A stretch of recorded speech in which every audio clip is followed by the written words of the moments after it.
area that we're going to keep an eye on. If you are in Pikeville, go to your safe place. If you're in Pikeville, go to your safe place. And what we're going to need to do is go live on air once again. So we're going to do that. Go live right now? All right. And Hannah, let me know, and I'm going to come in there. All right. And Clay, can you be on here? Okay. Okay, thank you. Hey, Clay, I think they know, buddy. Okay, so we're going to be watching this very carefully. I'm going to have Clay following my voice and zooming in on the things I zoom in on as we go. But I am going to get up here in just a second and go cover this live on air. This is moving to the northeast at a pretty good clip, 64 miles per hour. And we're going to keep an eye on it. Clay, I'm going to go live on, if you could follow my voice. Yeah. All right, thank you, Clay. Okay, so we're going into the studio. We're going to go live on air once again. And if we're ready, go ahead and here we are. Okay, welcome guys. We are live on air. All right. This. Reason we're on air is because of this tornado. Go ahead and take it full. Links to take it full, and we will show you what's going on. So tornado warning in effect, and this is kind of what we had before. This is the general area that we're watching. I'm going to draw a circle around it, and this is the area that we're watching. Bottom line, if you're in Pikeville or if you were in Bledsoe County, just about anywhere, go ahead and go to your safe place. This is similar to what we had before, and if you guys want to do the double box with the golf, that's fine. I'm fine with that. But here it is moving up toward Pikeville, and we're looking at this little circulation here. Now, this is a broad circulation, and the verbiage on the tornado warning is that, as I click on this to show you, it expires at 7:15 Central. It is, again, a severe thunderstorm capable of producing a tornado located 7 miles northeast of Dunlap, moving to the northeast at 45 miles per hour. And you can see we just got a new image, so we're going to clear this, and I'm going to redraw the circle. And I'm looking at some greens and reds, a couple of other products I'm looking at. There you go. So we've got some pretty strong shear, which is indicative of a possibility of a tornado. This is a better signature than we had before. And if I click here, yeah, so there is possibly a tornado in this area. This is a better signature. It's still not 100% clear, but it is enough to more aggressively have me say, go to your safe place. If you're in Pikeville, Tennessee, along that beautiful Sequatchie Valley, go to your safe place and stay there until 7:15 Central Time. 7:15 Central Time. There is possibly a tornado that could be on the ground. Hannah, go ahead. All right, guys, I've got some locations for you. Just like Chief Meteorologist David Karn said, go to your safe place now. This is moving north of Lusk. It's kind of paralleling State Highway 648 right now. This is heading towards Lee's Station, heading up towards Brown Road, Fernhill Road. You guys need to be in your safe place now. This is heading towards Kelly Road near Lee's Station, heading up towards Mountain Lake Drive, Bench Road, State Highway 630. I need you guys to be in your safe place now. Again, as of right now, this rotation is radar indicated, but we are seeing a good amount of rotation that could indicate that a tornado is on the ground. This is heading north towards Griffith, kind of in between Griffith and Pikeville there. And Hannah, one thing I want to show, and this is another product called Storm Relative Velocity, and when we see this popping up, this is fairly concerning. This is a feature that will show, and I'll draw it, it's a radar sweep that will pick up and show the direction that rain is moving in. So if it's green, rain is moving toward the radar side. We're going to bring you live coverage of the Bradley Central High School State Championship game against Memphis Bartlett at 8:30 Eastern Time. And good evening. I'm Steve Hartline.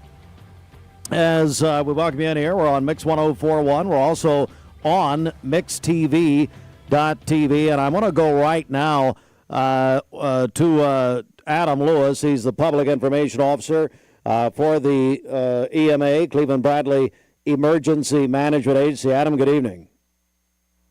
Good evening, Steve.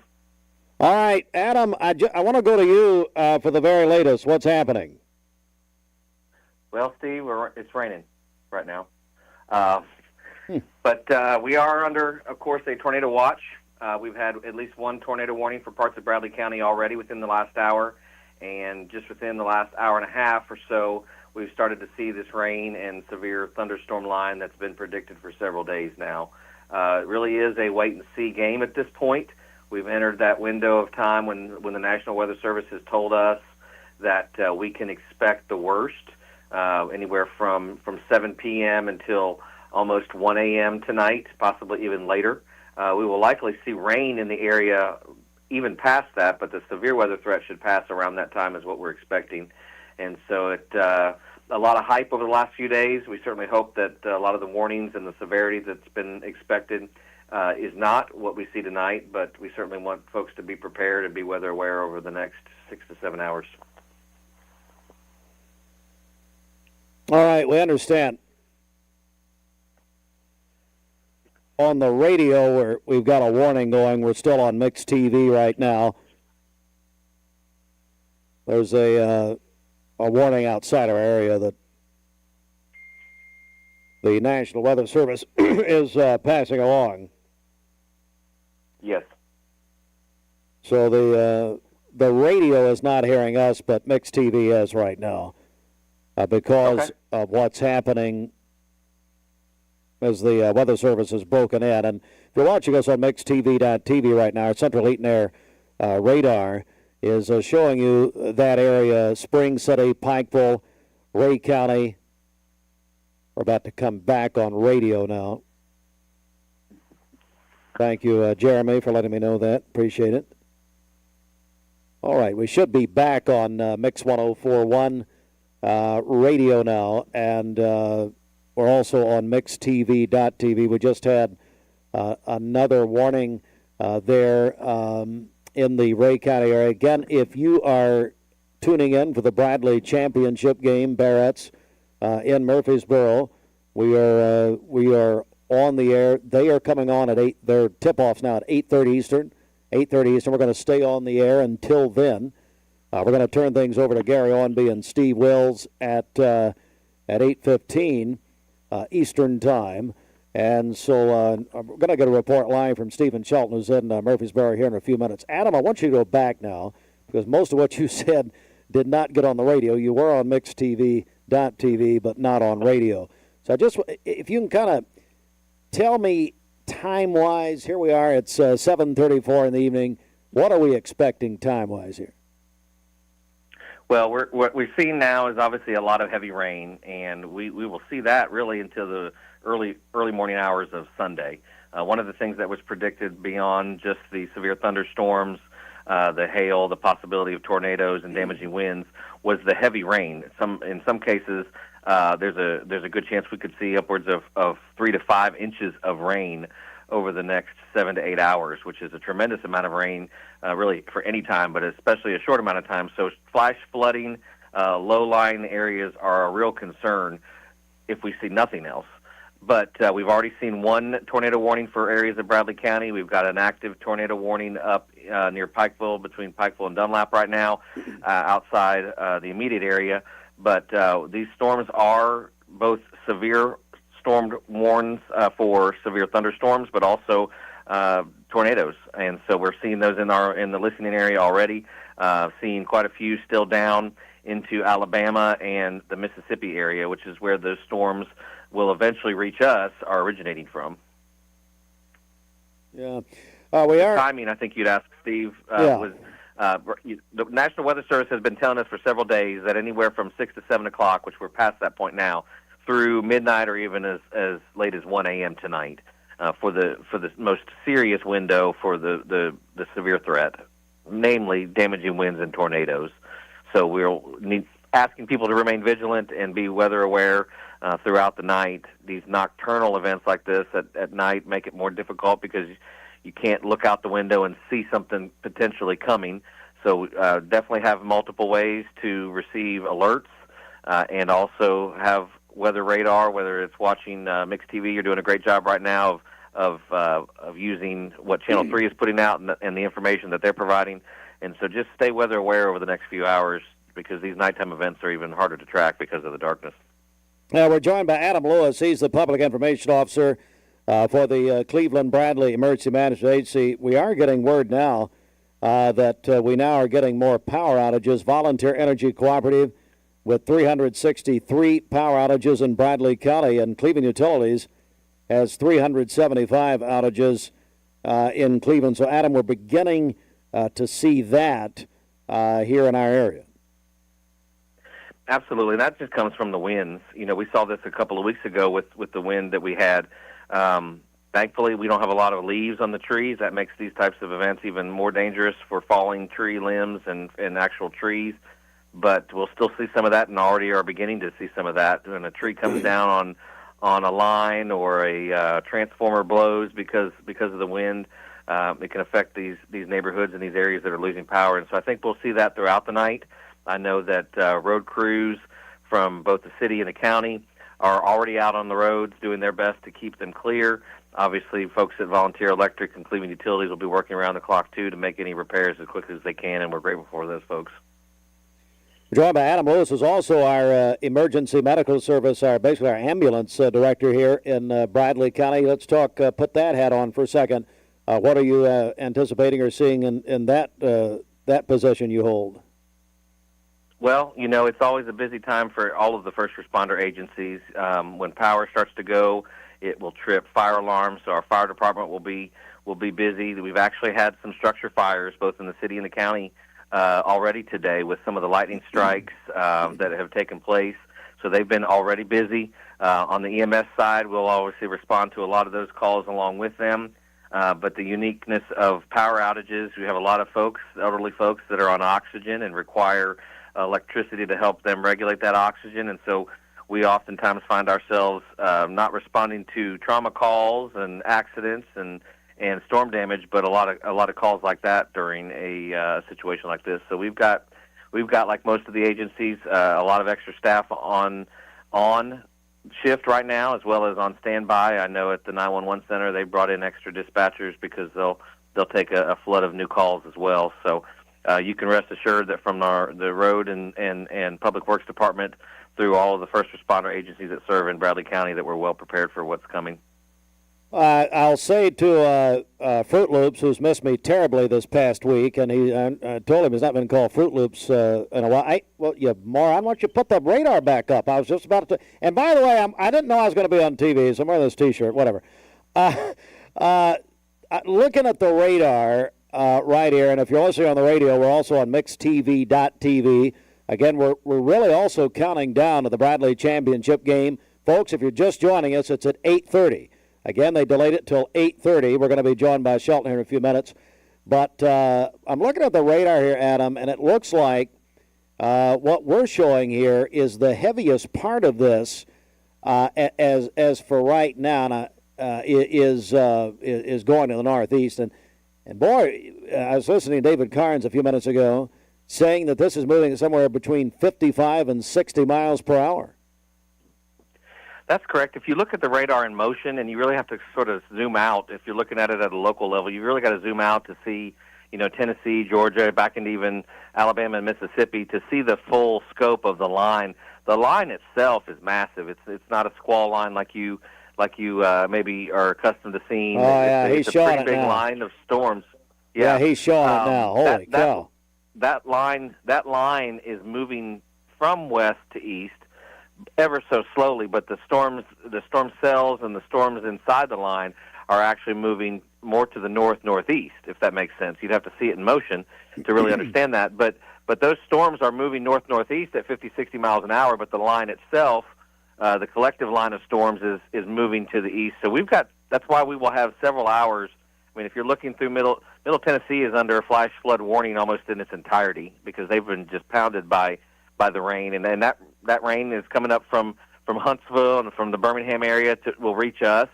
But if you look further back into Mississippi and into southwest Alabama, you see the tail end of that line that still has some very severe thunderstorms associated with it. Many of them right now currently have tornado warnings associated with them. Can I just make one comment here? Can't see the line. Absolutely. It's your station. Can't see the line, can you, Russ? Well, it's just ridiculous. It's not even funny. Somewhere Bridget's laughing, and that's all, whatever. All right, so yeah. So anyway, it is a long line there, but I gotta tell you, Adam, as I look at this radar screen here, that red and those colors. Hey, Fruit Loops, you want to tighten in a little bit because the reds and all that are pretty northeast of us. Now there's some more. Now, could that yellow? I know you're not meteorologist, but could that yellow? Could we have stuff just pop up there? Is that? Could that happen? It's possible. I mean, if you look directly to our south of Calhoun into the Canton, Alpharetta area, which those storms won't reach us, you'll see some of the smaller supercells that typically spawn tornadoes. But those areas of red up in Spring City and La Follette and just north of Athens that are right now tornado-warned storms. Those came through our area. Several of those areas are what spawned the tornado warning that we had in Bradley County about an hour ago. Again, those are radar-confirmed tornado warnings, meaning that the conditions in the radar, the velocity and other tools that they use to look at circulation in the air, they're not observed, meaning that they haven't been spotted on the ground and actually confirmed. So that is good. But that doesn't mean that we should take them any less seriously. Hey, hey, Adam. Go ahead. Hey, Adam, sorry. We are now getting word we have a tornado warning for McMinn County. Until 8:30. That's correct. North of Athens, the Sweetwater area would be the area. If you're in that area, take cover now. We're only on TV right now, not on the radio. So mixtv.tv. The radio is being covered. Thank you, Jeremy. By the alert. Again, McMinn County.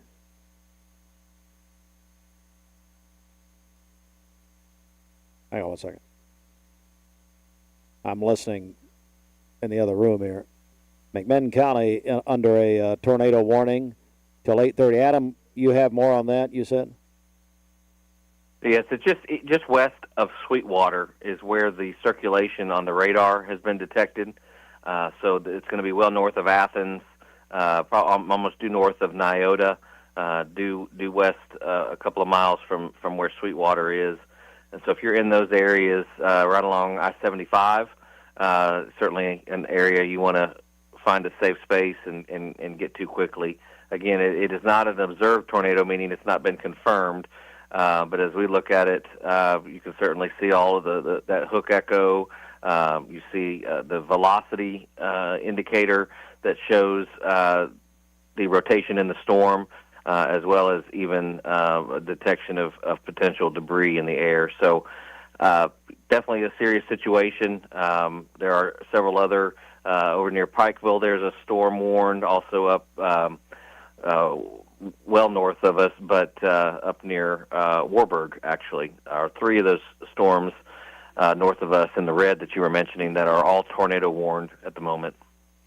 7:45. You're listening to Mix 104.1. This is Steve Hartline. I'm joined by Adam Lewis. If you are tuning in to hear the Bradley Central High School Bearettes go for their third straight state championship, the game earlier this evening, a couple of hours ago, was delayed by 1 hour.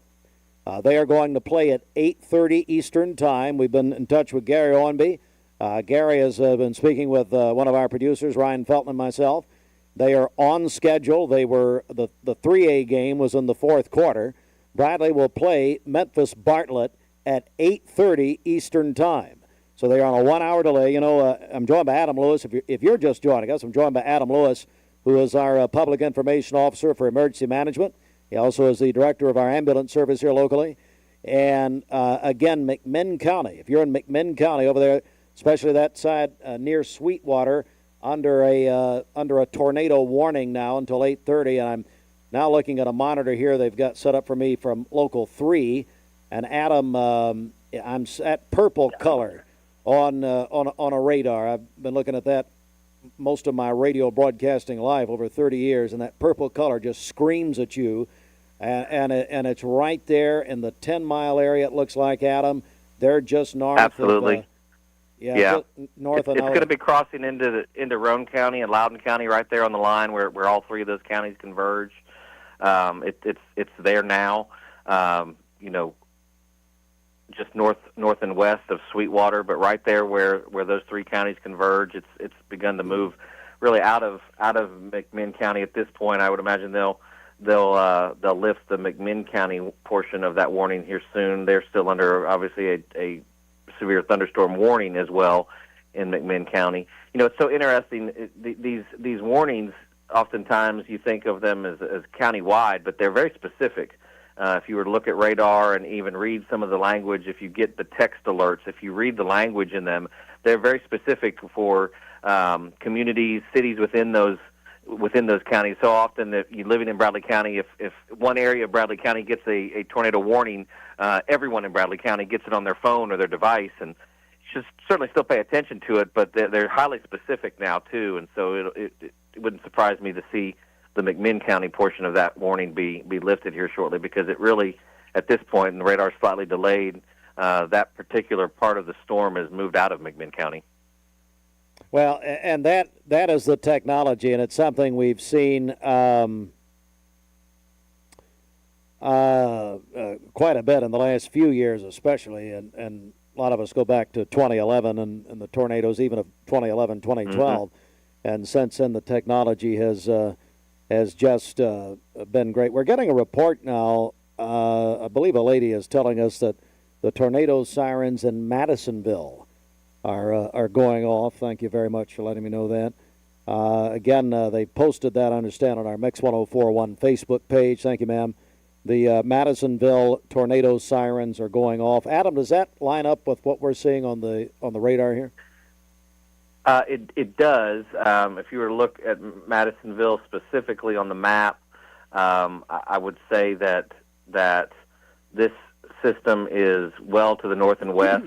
Again, it's still now almost due west of Philadelphia. Again, tracking almost parallel to Interstate 75, northeasterly direction. If you're in Madisonville, there's actually a clearing even in the rain. So I would say Madisonville is okay. The Sweetwater area, west of Sweetwater, west of Philadelphia, west of I-75, there is really the area that needs to be looked at as most concerning. I'm joined by Adam Lewis. Adam is our public information officer in Cleveland, Bradley County. He's also our ambulance director. I'm Steve Hartline. Again, our severe weather coverage sponsored by Insurance Incorporated. Let me remind everyone that we are also on countdown. And let me say this. We are going to bring you in full detail, in full coverage, Gary Ornby and Steve Wills' live coverage of the Bradley Central High School Bearettes and the state championship game. The only way that we would interrupt the coverage is for a weather alert, and obviously we will do that. If we were to go under a tornado warning again, Bradley County was under a tornado warning, now it's been over an hour ago, or a thunderstorm warning, that's obviously our first responsibility to you, is to let you know what's happening, and that's what's going to happen here. However, hopefully, we can play the game and do it uninterrupted. That's our plan. But sometimes plans change. But I will tell you now that we're going to stay on top of both these situations. We've got quite a night here of things converging. This severe weather threat, which is converging on a state championship night. I don't know if it's unheard of or not, but in modern history it is. Bradley will play Memphis Bartlett. Again, we're on the air. This is a time, if you didn't catch the announcement, where the tip-off was moved by an hour, moved to 8:30. Hey, Adam, I'm getting word that I'm going to go back to power outages. West Side Drive, thank you, ma'am. West Side Drive, they are without power in that area. I'm going to go back. Austin has sent me, let me see, Austin, let me see here, power outages. Volunteer Energy, 363 outages in Bradley. Cleveland Utilities, 375. That is that. And, Adam, you were telling me that the tornado warning in McMinn County may expire early. Is that right? It's supposed to be 8:30. Yes, they've actually just lifted it for McMinn County. So at this point, the existing tornado warning is only being shown in Roane County, as well as what is that going to be? That's going to be Loudoun County and Roane County. Again, that storm continues to track northeasterly, almost parallel to I-75. So as long as it stays to the west of I-75, which it appears to be doing, it'll stay out of Philadelphia city limits, Loudoun, Lenoir City. Those are some of the cities in the vicinity. But this storm appears to be tracking west of I-75 and west of those major population points. And as Adam said a few minutes ago, that shows you the new technology, really newer technology, where they can pinpoint certain locations within a county, and that's something that is extremely helpful. There's no doubt about that. You are listening to Mix 104.1. You're watching us on MixTV.tv. Now, our Bradley Central High School coverage supplied by Wholesale Supply Group. Bradley in the state championship game will get underway with a tip-off of 8:30. Now, in the middle of all of this, if you were to lose power, we have something brand new for you. We've got a brand new Mix 104.1 app. We've been doing some spring cleaning, and we got rid of the old one. And the old one's still around, but you can download the new one. So, folks, just do it while you're there, while you're thinking about it. Fruit Loops, as Austin Chadwick's done a tremendous job, along with Sheridan and Gaither and some other folks, and they have worked very diligently on this. We've got a brand new app for you, and it's going to get more detail as far as severe weather and things like this. So if you go to our website, mymix1041.com, you're going to see it where you can download it. It's brand new. Of course, I'll have to have Adam or Shelton or Josh or somebody download it for me. I have no idea how to, but somebody will help me. But anyway, we've got that brand new app that just came out yesterday, so pretty good timing here. You can download that and stay with us. Adam, I'm gonna get Shelton on here in a minute. Anything? He's live in Murfreesboro. Anything you want to add here before we go? Again, those who are just joining us, will you hit timetable again? I know we've got this tornado watch until 1 o'clock tomorrow morning. That's correct, and that's really the time frame that we're continuing to watch. I mean, it would be easy to look at local radar and think, hey, the worst of it's gone to the north of us, but you've got to pay attention to what's back as far back as southwest Alabama, all the way back into to Mississippi. Those storms are still packing a tremendous punch. Will they weaken by the time they get to our area? It's too soon to tell. So certainly don't underestimate what's still to come. At the very least, we are going to continue to get a tremendous amount of rain. Wind gusts with some of these severe thunderstorms are expected to be 75 miles an hour plus. That's hurricane-strength winds. We're not used to those kinds of winds. So those winds will inevitably cause further power outages in the area. And so this is another one of those examples of when we say if you don't need to be out, please don't be out. It'd be much safer to stay home. Know where a safe space is in your home. If we do get another tornado warning in the immediate area, know where you can go to Mix stay 104.1. And are we still there? Yeah, we're here. Britney Spears was trying to All sing, right. but I turned it down. And figured you're trying to slide a commercial in here. I know how it works. But no, just enjoy the game tonight. We hope the best for the Bearettes, and we hope the best for the weather in our area too. All right, Adam, really, thank you so much. You've been a big help. Hey, I do want to give an update. Fruit Loops just sent me this. We are down to 0 power outages. Cleveland Utilities, 0 power outages in Cleveland. Now, Volunteer Energy still has 299 outages in Bradley County, but we just got that update, and we appreciate it very much. All right, thanks, Adam. Appreciate it, man. Absolutely. Thank you. Hey, yeah, let me know if anything changes, okay? I sure will. Thank you. And I mean about your personal situation, not the weather. Thank you very much. That too. I appreciate your Don't prayers. worry. Hey, I'm going to auction you off. It's fine. We're good. Okay, bye. Bye. Okay, Bye. thanks. All right, Adam Lewis. Hey, Shelton, go ahead and call me, and then I'm going to talk to Shelton, and then I want to I want to get an update, and then we're going to go live to Gary Owenby, the voice of the Bearettes, who's going to go. Understand Gary can hear me, and we're going to go live to Gary here in just a moment. Again, you are listening to Mix 104.1 watching us on mixtv.tv. And good evening to all of you. Again, the Bradley Central High School Barretts will play for a state championship at 8:30. At 8:30. Now, we will have the audio coverage. If you're watching us on Facebook right now, I understand thousands of you are. First of all, how you like my T-shirt? Don't tell Mrs. Hartline about this. She'll get mad at me. Okay, it's fine. But anyway, we'll flip to audio with Gary and Steve, and we're going to go to them here in just a minute for an update, and then we're going to turn things over. We'll turn things over to Gary. Gary Owenby, Steve Wells at 8:15 Eastern Time. But right now, I want to go to one of our veteran sports guys, and also has helped us on a lot of stuff, weather included, Stephen Shelton. Shelton, you're in Murfreesboro, is that right? I am. All right, I want to go over to you. First of all, let's talk a little weather. I know you were in Nashville earlier today watching UT, that big victory in the SEC semifinals, and then the weather intervened and they delayed things by an hour there. Tell me what's happening. Yeah, in Murfreesboro, there was a little big supercell that went into the Murfreesboro area, so they stopped the game there for a few minutes. But in Nashville, they continued to play, of course, and it started raining last night through the night. You could hear rumblings of thunder, and probably about 3 to 5 o'clock this morning, and it has not stopped raining since. I don't know how much rain we've gotten here in the greater Murfreesboro, Nashville area, but it has been substantial. All right. By the way, Fruit Loops, you ought to give him at least buy his lunch or something. He's put a picture up of you on mixtv.tv where you're 15 years old. I don't know where in the world he got that one.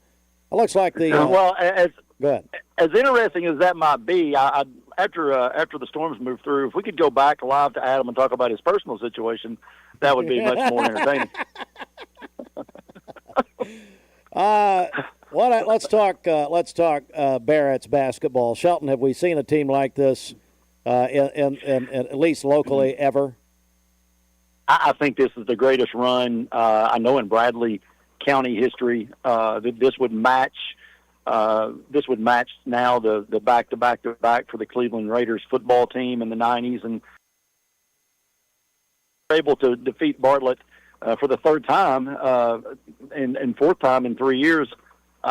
This would put them, I believe, and I've said this before, and I don't say this lightly, this is the greatest group of girls team in Bradley Central history and in their historic history. There have been better players, individual players, but as a team, I do not believe there's anyone that Bradley could put on the floor that would beat this team in a 7-game series. What are you expecting tonight? First of all, tell me about Bartlett in case folks tuning in tonight don't know much about them. What do you know about them? Well, Bartlett's out of the Memphis area. They've been runner-up 2 times in a row. They're very quick. They don't handle the ball very well, so expect a lot of pressure from Bradley's full court defense very early in this game.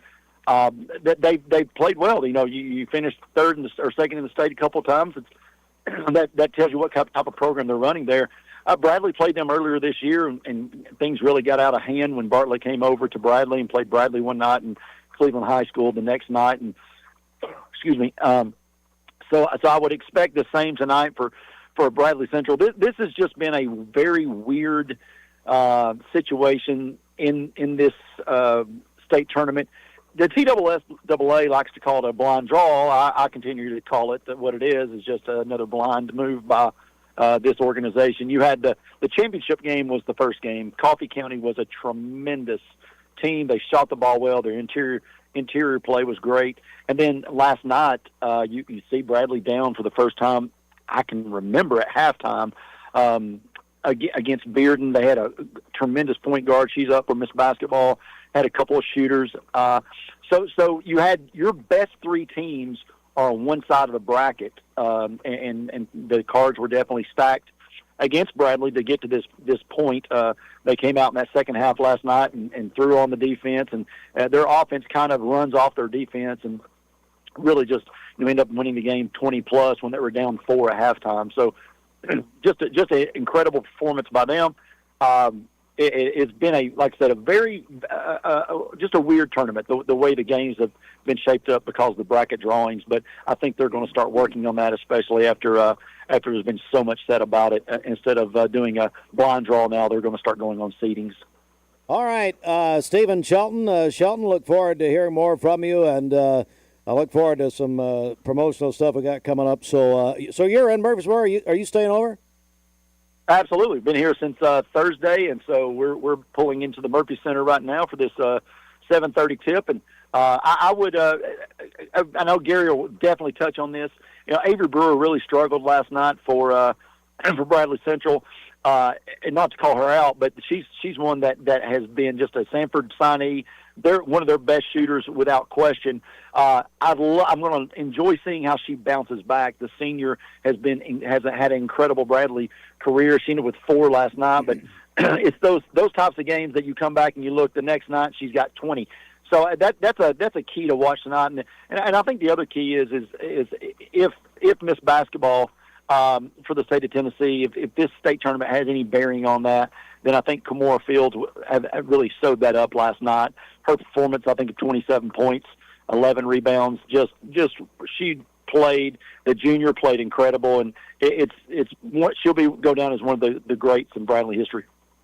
All right, Stephen Shelton. Stephen, thanks so much. I'll talk to you soon. We're gonna take a break right here. Gary Owenby is. We're gonna hit this legal ID.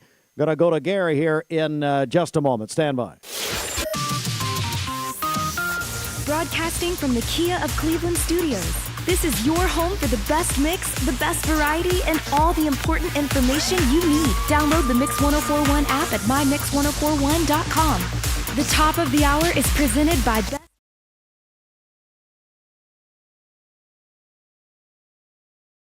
In McMinn County, but it has not been assigned there yet. We have had a lot of wind damage reports, but that is about it at this point. A lot of heavy rainfall. And notice, I'm going to back up and show you, other than the one tornado warning and the severe thunderstorm warning in effect still, even though things are weakening there, guys, we are not looking at much of anything other than a lot of flood warnings. One tornado warning way down to the south, but that is about it. I'll put this in motion for you. Now, the tornado watch is still in effect until 1 a.m., but I'll be very candid with you. I like the direction that they're going in. Now, I do see just to our west where we have another, I'm going to zoom in on that, another severe thunderstorm warning that has popped up just to the west. I think that's Franklin County. Yeah, that's Franklin County. And Hannah, if you want to pull up the one in Franklin County just west of Monteagle, all right, and get the verbiage on that. Doesn't look like that's got to be wind, and I don't know that we're getting any hail with that even. All right, so that severe thunderstorm warning there in Franklin County expires in about 10 minutes. It does have the category of tornado possible. The hail is possibly radar indicated to be 1 inch, and we're looking at 60-mile-per-hour winds. Okay, so that's about to expire, and I'll show you why they did that. Right here, we saw that storm flaring up, and this is about 7:47 Eastern time. So that was, 6:47 Central. And it looks like that has weakened quite a bit as it's moved to the northeast. So, yeah, that severe thunderstorm warning is going to expire in about 10 minutes. Our tornado warning, it could expire right now. If they wanted to expire that, I think we would be okay. They may be letting this ride just for this little cluster, just keeping an eye on things, thinking, well, we've got this tornado warning up anyway. Let's just be extremely erring on the side of caution and leave it up. Totally respect that. 10 Mile, you are getting crazy rain. I don't think you're getting much else than that, but a lot of rain. North of Pikeville, you're still getting some really strong winds. If you're getting some broad rotation, maybe, but you're not, I do not think getting any kind of tornadic activity there at all. I do want to click on, this is called the tornado debris swath, and if it's a lot of debris, it'll pick it up and display it on the map. I'm not seeing any. with either the McMinn County tornado. And by the way, notice they've changed this to purple, which means that this is now a confirmed, this was at least a confirmed tornado, and it's heading toward Oak Ridge and Clinton. Now that was confirmed as a tornado back into northern McMinn County, but that cell, and I'll click over, still looking really strong, moving up toward Oak Ridge. So if you know folks up there, give them a call, let them know. Severe thunderstorm warning. Watching this area, looks like just a lot of heavy rain, lightning in 10 Mile. I don't think we're looking at much to worry about in terms of tornadic activity with that. Although, you know, that may be another area where we're seeing a little bit of broad rotation. I don't see anything major. Certainly not a tornado, but it's certainly something we'll keep watching. So when was that?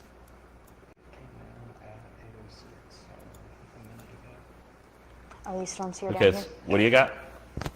Do you want me to? Yeah, go for it. So now kind of watching these storms across North Georgia. Yeah, if you guys want to switch over to the other links 3. Got a report from Chattooga County EMA. It said that there are a couple trees down near, it looks like 9739 Highway near Somerville, and a tree leaning on some power lines near Cummings Road at Center Post Road in Tryon. So these storms are packing a little bit of a punch in North Georgia as well, so we'll have to keep an eye on them over the next hour or so. Yeah, also a good word, and that's you can see all of the, if you'll notice, all of the wind damage reports. These are hail. I've had one lightning report, and this, I'm actually going to click on this lightning one. It's interesting. Notice a lightning strike damaged the Meigs County Courthouse earlier this afternoon, actually this morning, with the storms that moved through this morning. So we've had lightning damage, Meigs County Courthouse. We've had wind damage reports, numerous wind damage reports. And we have had a couple of, haven't seen it popping up as a local storm report yet, but I suspect at some point within the next hour we will have a report, because 2 people have reported tornadoes on the ground, one in Bledsoe County, one in McMinn County, and so I suspect we'll see that. The one in Bledsoe County was just east of Pikeville, and in McMinn County, I think it was just north of Athens, if I remember correctly. I believe so. But yeah, so it does look like the threat in Bledsoe County in terms of a tornado is over. Again, this is officially in effect for about 6 more minutes. I do not see that flaring back up at all. What do you have? Looks like a little bit more shear kind of coming. I can't tell. Let me kind of correlate that with everything else, but there is a little bit of shear on that shear rate. Oh, okay. Yeah. And that's actually quite a bit of shear. Let's check that out. If you'll flip back over to link, there we go. Okay, so this is an area where we're going to look at. So we look at the shear, but again, we also look at products backing up anything that might produce a tornado. What we know by looking at that, basically, that 60 mile per hour winds, absolutely a possibility. We can click on this product and see, and well, that's kind of, okay, there we go. So 60 to 70 mile per hour winds possibly within that area. So we know we're dealing with some really strong wind. The shear rate now is, and now the shear rate has disappeared. So what are you going to do? So okay, so the shear rate's disappeared. Not seeing really anything definitive.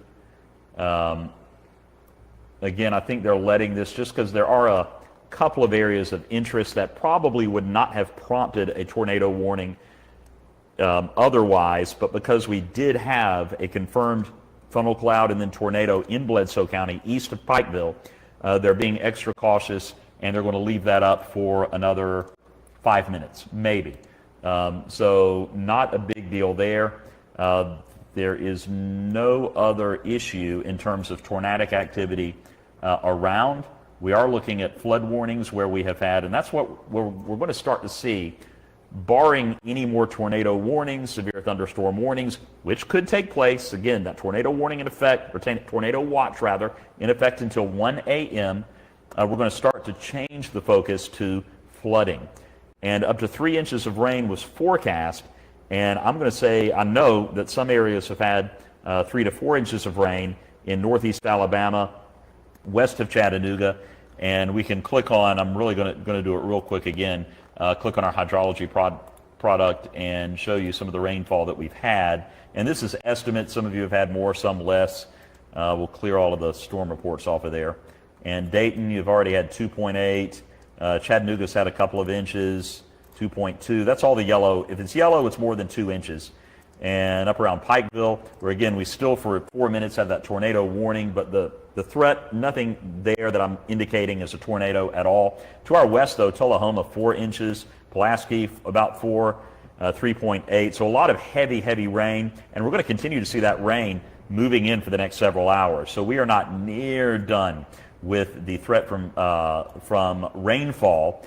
And hopefully everybody's doing okay and there was no severe damage as a result of any tornadic activity or wind damage, although again, we do have a number of wind damage reports. So we're wrapping this up. Again, we'll be on with you for about 3 more minutes, and then we're going to take you back to regularly scheduled programming. But if we do get another tornado warning, or if everything just kind of breaks loose once again, we will come back on with you certainly. But once again, that tornado warning in effect for Bledsoe County until 7:15. The reason we had that, we'll go back in time a little bit and show you. So we did, as this system moved through Pikeville, have some really good rotation that came through with that, and it popped up a tornado east of Pikeville, and then it kind of fell apart as it moved to the northeast. Spring City, just getting a lot of heavy, heavy rain training in, and that is it for you. That confirmed tornado warning, still looking at a lot of rotation, hail and heavy rain, lifting up toward Oak Ridge and everywhere else. And this is good news if you're just joining us. Good news is we have, other than that one tornado warning that's about to expire, we also have one tornado warning still to our south down in South Alabama. That is the only game in town. You can see one severe thunderstorm warning. This one is about to expire as well. We do have some pretty decent little thunderstorms back here that we're going to keep an eye on for moving through later, maybe about 10 o'clock moving through Chattanooga. Of course, will be on Facebook. So as I close things up, a couple of reminders. We are going to continue to broadcast on Facebook. You can go to David Carnes 3, Local 3 News, Local 3 Weather, and I believe Hannah Sky is sharing, Clay Smith is sharing. Go to any of those Facebook pages and you will be able to see and follow along as we continue to cover all of this going through the Tennessee Valley. Once again, that tornado warning will be expiring in 2 minutes, and then we will cover on after that. But that's going to do it for our live coverage of the severe weather moving through the Tennessee Valley. Again, if there is an outbreak of severe thunderstorms or a tornado warning for our viewing area, we will come back on air. Everybody stay safe. I'm David Carnes. Have a great night.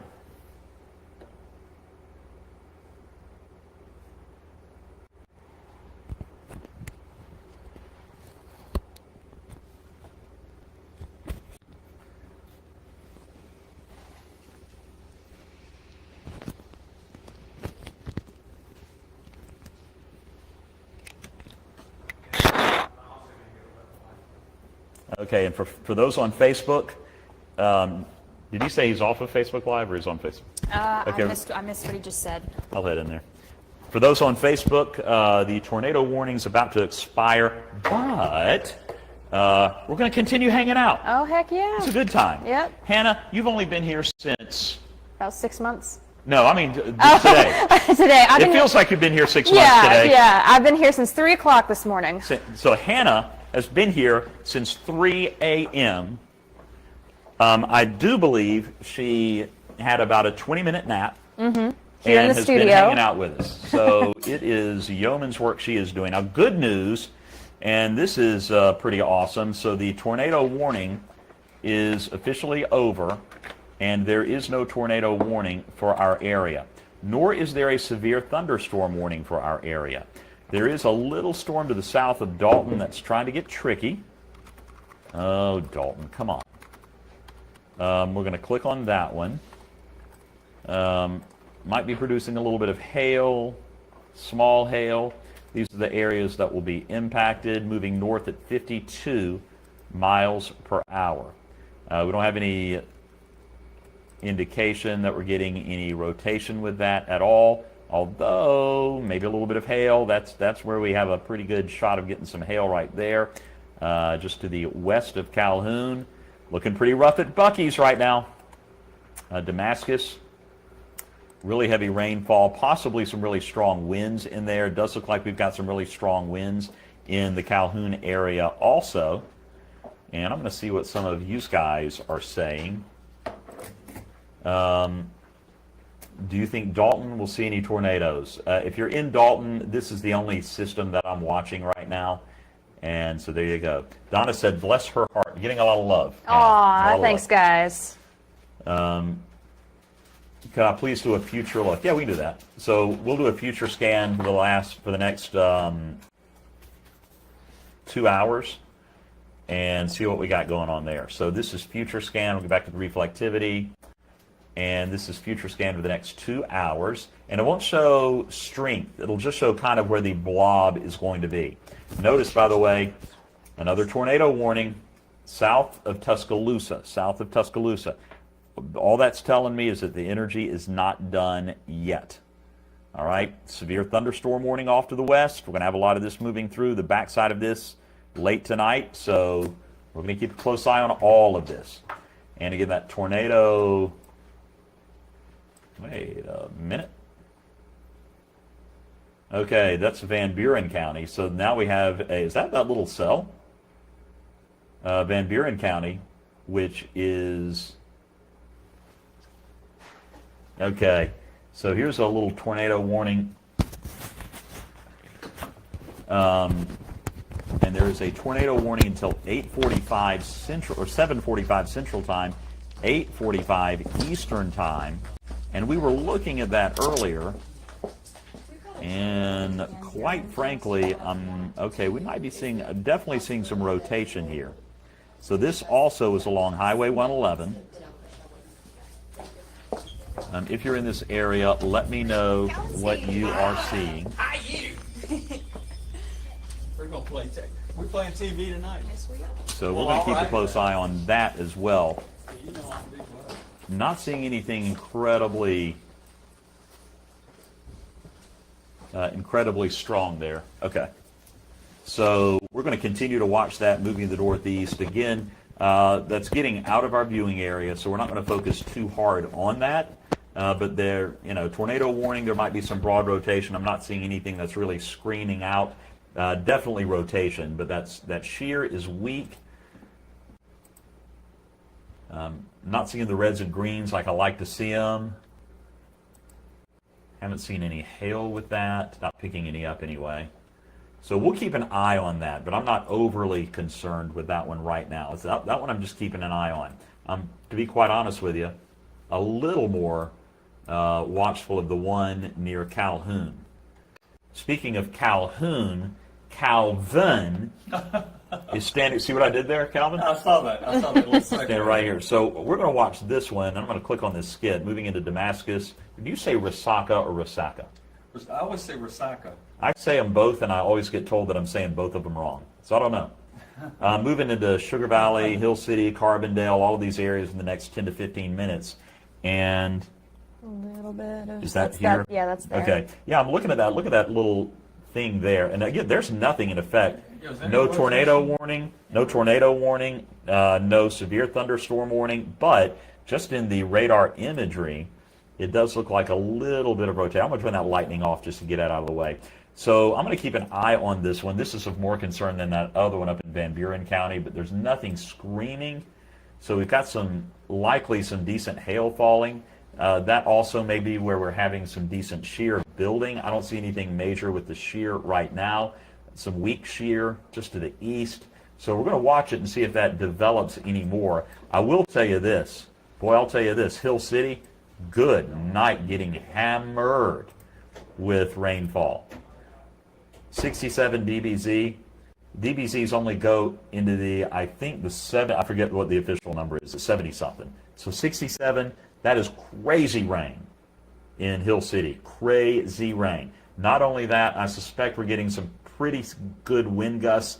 Doesn't look like this is showing it. That maybe 40 mile per hour gusts or winds blowing there. But boy, that is just crazy. So I'm watching this near Sugar Valley, and that typically, if I were seeing other products, I would say that's some circulation moving through. It does look like there's some twist on the radar imagery. it is giving us a BTI number of 2.3. And if we were seeing hail, it would be in this area. And a hail core typically develops on the northern side of where we have the circulation associated with the tornado. So there are some indications on radar. Now, my question is, will we see enough on the other products to build that out and make that more definitive? What I would say is if you're in Hill City, Carbondale, you don't have any warning in effect at all. But I'm just telling you what I'm looking at on the radar. I would be super watchful, and I'm not going to say go to your safe place yet, but hey, if you want to, hang out for a little while and just wait till this falls apart a little bit more. So can you do me a favor and on Facebook see what people are saying? And if you're in this area, if you're in Gordon County, Georgia, if you're in Whitfield, southern Whitfield County, right along the interstate, let me know what you're seeing, if you're seeing anything, because I would love to know what you're experiencing. You're definitely getting crazy wind. You're definitely getting torrential rain. I'll even go to street level with that. Carbondale, Klein Road there's no way Klein Road is not flooding. Carbondale, no way it's not flooding. That is insane rain. And all of that this is moving to the north at 52 miles per hour. So all of that is in Carbondale right now. Not seeing any comments about it quite yet. Okay, Whitfield, heavy. There we go. Amanda says Whitfield, heavy wind. So, yeah, in southern Whitfield County, that's what I want to know. And Amanda, I'm going to tell you, if you want to go to your safe place, I'm not going to recommend against it. Again, I'm not seeing a lot of products stacking up, but boy, does that look like a very classic radar signature for the formation of a system. Okay, now that's great looking. Okay, so let's see if we've got that now. So, okay, so I am looking at a different product on a phone, and it is showing some, wait, is that? No, that's right here. That's over here. That's to the east. Oh, okay. Okay, that's a different area. So I'm going to look at that too. But if this were over here, yeah, we'd be having something. Mm-hmm. Actually, let me see if that's showing anything amazing. So there's probably a little bit of broad rotation there, but this is a concerning area just looking at radar. Right. Yeah. And if that gets a little bit further north, we're going to keep an eye on it. Again, I'm a little surprised there's not a severe thunderstorm warning for that, quite frankly. That would easily justify a severe thunderstorm warning. So wind and rain, and again, if you're in southern Whitfield County, please let me know what's going on. Got rain and lightning and thunder in Dalton. Thank you, Tanya, for that. Madeline is asking about Calhoun. We're wanting to know. That's what we're asking about. Starting to thunder in North Calhoun, I'm sure. And you're just under a tornado watch in Whitfield County. Again, I'm a little surprised there's no severe thunderstorm warning for this, at least with the wind and rain and probably lightning. Yeah, the light show that's going on with the lightning. Not trying to get myopic on that system, but that's really the only one in town. This is out of our viewing area. This one is in Van Buren County, and it's falling apart. It's actually not as impressive. I'm going to, real quick, because it is, make sure I'm not missing anything with that one. A little bit of rotation there. Let's see what else we've got there. Okay, so I'm going to have to watch this. This is in Van Buren County near Spencer, which is not officially our viewing area, but I know we have viewers there.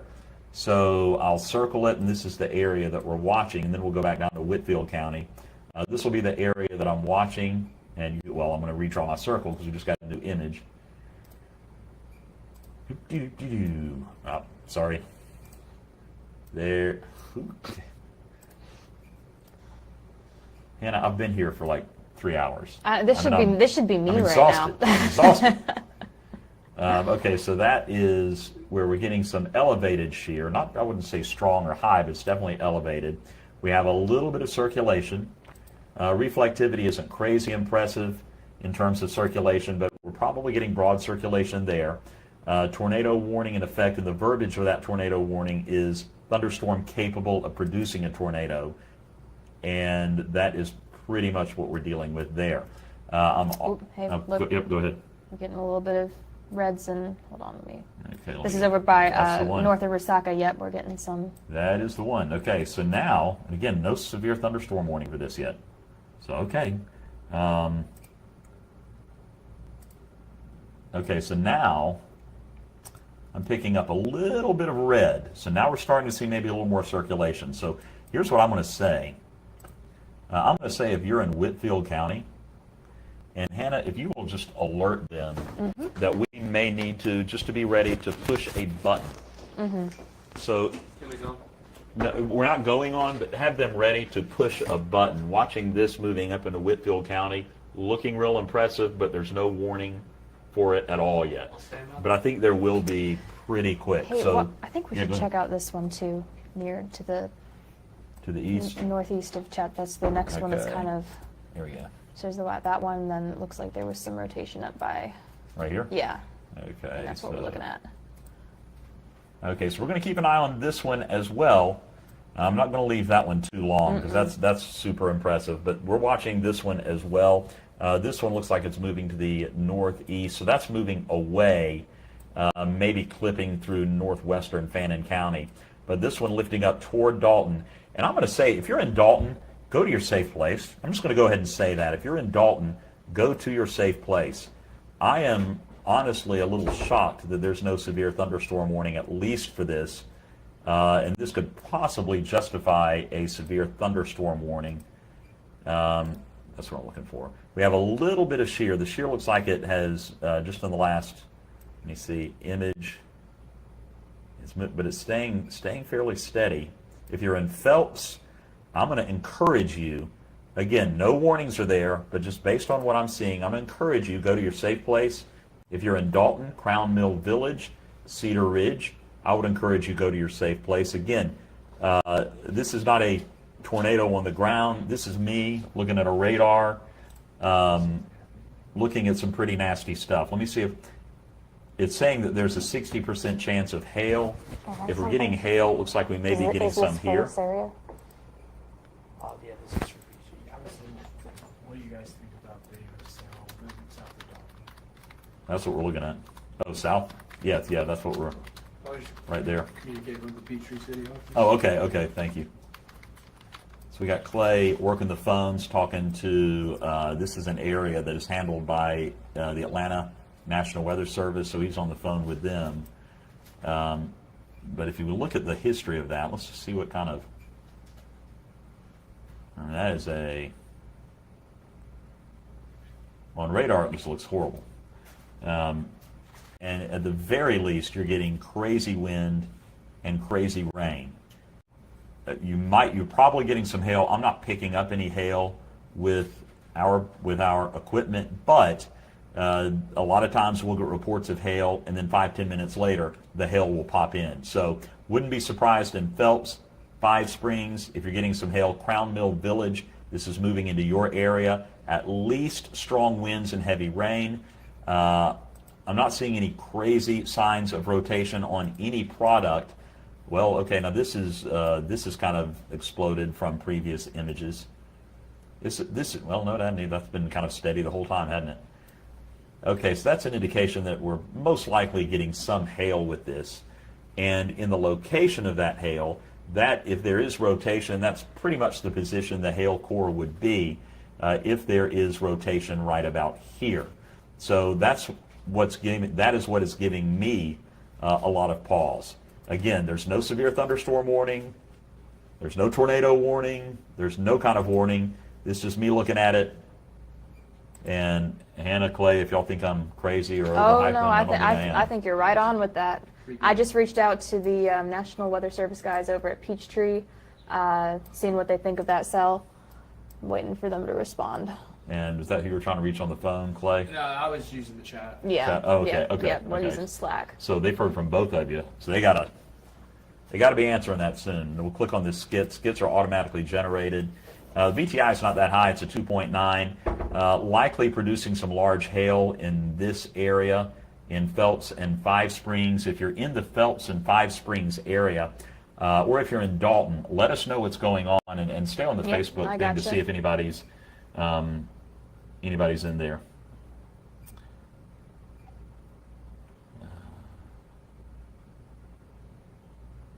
Hail in South Dalton. So Michelle, we have a report, a confirmed report, hail in South Dalton. And a lot of people are saying, did he say go to our safe? I'm encouraging you to. And I'm qualifying this by saying that there is no severe thunderstorm warning, there's no tornado warning, but there is a nasty thunderstorm with a hail core right here, some rotation really being indicated on radar right here, and all of that to me looks like a severe thunderstorm. We also have, that's about where the hail is, and we also have a little bit of red-green right here. So if we're getting anything, it's going to be in this general area right here. And if we zoom in, these are the areas of that it will be running through. So if you're in any of these areas, I'm encouraging you to go to a safe place. Michelle says here in South Dalton, severe lightning, hail, and strong wind. Okay, that does not surprise me at all. Again, no severe thunderstorm warning. This is just what we're seeing on radar, guys. So I'm going to encourage you to go to your safe place. This is a dangerous storm just from a perspective of wind and rain. And with the possibility of some rotation in there, got a little bit of shear. It's not incredibly strong, but a little bit of kind of a rotaty kind of a look there. Yeah, go ahead. I would look at the cell up the road just off to the east. We were looking at that one earlier. Is that one getting nasty? Yeah, it looks like it's starting to tighten up a little bit with some of that rotation. Yep, there we go. That's to the east of Eaton there. Yeah. Trying to find a little bit more of those locations, but Oh, yeah. also another spot. Okay, so this is another. I'll just draw some circle. Oh, and by the way, the one south of Dalton, much better. Got some nicer red greens there. So there's some rotation there, 100%. We've got the hail core to the north. Excuse me, I'm not calling it a tornado, but I'm saying there, quite frankly, should be a severe thunderstorm warning issued for that. Okay, and the National Weather Service in Peachtree is saying we're watching that cell. It's very small with weak rotation and many supercell characteristics. So they're watching it, but okay, there you go. They're watching it. And then the one near Eaton.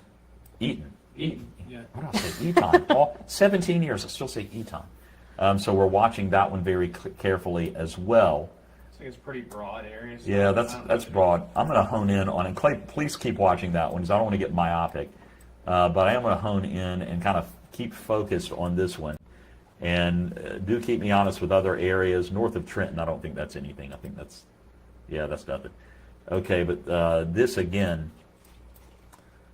has a lot of characteristics of rotation. Yeah, go ahead. I'm seeing 3 areas of rotation. Just to the south, of course, the one near Eaton, farther down south, north of Ranger, and then, of course, that one we've been covering that's south of Dalton. Yeah. And all 3 of those cells are showing some minor rotation so on here, radar. Yep. Here, and here. And this looks like number 1, that's number 2, and that's number 3. And that's going to, this is the only one that's really displaying any major shear, maybe a little bit with that one. Our velocity product, very broad. a little bit of that. Yeah, this very, is all broad. very broad. And this, we had a nice with the last image. So we've got a little bit of a red there, and I think the last image had some additional red in there. Okay. Well, now we're in Dalton. Okay, it just updated, so that's why. So now we're in Dalton. And we still have, I'm seeing a couple of red pixels, but that's not. So Dalton, you got to be getting hammered. And if you're in Dalton, please let me know what's going on. It's starting to get loud. Okay, and I get it. Right, Yeah, Lacey. okay, Lacey's Yeah. saying starting to get loud in North Dalton. Yeah, it's totally headed your way. And these are the areas that are going to be impacted within the next 10 minutes. I would say 5 minutes. You can lop about 3-4 minutes off these times usually. But if you want to go, again, no severe thunderstorm warning, no tornado warning, but crazy wind, crazy rain in Varnell, heavy thunder and some rain. Thank you for Varnell. Here's another one for Dalton. Oh, yeah, you read that one, right? Okay. Yep. Wind is picking up in Chattanooga. Very strong wind in Dalton. Heavy, loud winds in Benton, Tennessee. Okay. There we go. So this is Chattanooga. Seeing a little bit of rotation. Okay. They're starting to come over there in our area. Looks like we got some nice winds going through right now. Yep, a Yeah, little bit. This year, I would say that's more just really gusty winds. Whenever you're looking at that weak shear, and nothing really on radar that I'm not concerned with. Yeah, that's more of a just wind Straight event line with that winds, rain yep. coming in. So this one is still the game in town for me. See if we've gotten any hail. Still, I'm a little surprised we haven't seen any hail popping up with that. We've had a couple of eyewitness reports of hail. Well, there's some reports south of these cells of some tree damage and limbs down. So Ooh.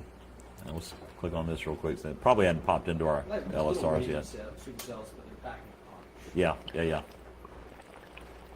And we're waiting for, I'm looking up here to see if we have any of the tornado LSRs that have popped in yet, but I don't see those. Okay. And all of these tornado warnings are north of our viewing area, so we're not focusing on those. We're just going to keep focused on this cell near Dalton for a little while. And as this one weakens, if there's nothing else going on, we're going to take a break. But now we're looking at 80% chance of hail. And this is interesting. The BTI number has increased. It went from 2.5 to 3.8. The BTI is a tornado index on a scale from 1 to 10. And Marty, it's nothing that we're going to do right now, but if this becomes a tornado warning, I'm going to run in there and be ready to push the button. So thank you, buddy. So that number has gone up. So the two things I'm looking at where that number has gone up, and it might, let me go back in time and see if we can see where it went up. Yeah, okay, so notice the BTI number, we went from a 60% chance of hail with a BTI of 2.9 to a, watch that BTI number getting higher, and now our hail chance is 80%. Also look at the top of the storm. That is a growing storm, 17,300, it's 500, now exploding to 22,500. So if surely there's going to be at least a severe thunderstorm warning, surely. But hang with us. We're going to take you through it, guys. There you go. 80% chance of hail. Do we have a hail core presenting? Not seeing it. Not seeing it. Okay, well. Okay, so we do have, this is the first that we've seen. It's not, yeah, okay. This is cleaner, though. So this is the first time that we've seen hail being presented on our map. So this correlates with viewer reports that hail is definitely with this storm. And it's still lifting up through Dalton. We do have some broad rotation with this. I'm not calling it a tornado, but I am saying if you're ahead of this, just because of the wind and rain, I would probably go to my safe place. That's I would do that. Yeah. That's is that base? Philosophy. Okay. Yeah. Okay. Let me see if we have. Okay, I'm just going to stick on the reflectivity for a while. Okay. Ours isn't showing as good as on the phone. But that's kind of the deal, guys. This is moving pretty quick. We'll probably get another. Okay, yeah, there's another update. I think that's an updated radar, isn't it? Mm-hmm. So let me stop that. And now we're north of Dalton. You can see it's kind of taking a northeast jaunt. I'm going to check on my hail, see if that's moved north a little bit. No, it hasn't. About to say something? Oh, no, sorry. Okay. Do I bore you, Clay? No, sorry. I apologize. Okay, so this is lifting northward. Somebody said something about Crandall and Cohutta and all those areas. So see if you can see what people are saying about Crandall and Cohutta. They're asking a question about what direction the one is in Dalton is moving in Cohutta. Let's see. I think mostly just questions about which way it's heading. Okay. I don't see any statements so we've about got, these are barren skids. Okay, barren skids. It's moving north at 52 miles per hour. So probably staying to the west of Crandall. But Beaverdale, Rural Vale, the rural juror, Norton, all looking under the gun. I've been talking to folks or telling folks there is no warning for you at all. No severe thunderstorm warning, no tornado warning. But if you want to go to your safe space, you are at least getting torrential flooding rain, and you are also getting a heck of a lot of wind with that also. This is National Weather Service skit. We're going to see if they're saying anything Is that kind of Lake majorly. County? Yeah. Okay, gotcha. All right, so the National Weather Service is saying that that they've been struggling with side lobe contamination that can appear like a faux strong mesocyclone. Broad mid-level rotation ongoing, but none too concerning so far. Okay. And I'm still looking at that and hearing reports of the wind and the hail. Yep. So I'm hearing that, Yep. but I'm hearing people also. So I'm going to take that with a little bit of a grain of salt. Does that mean that there's no tornado? I don't think there's a tornado, by the way. I do think there are signs there that we've seen some really decent rotation.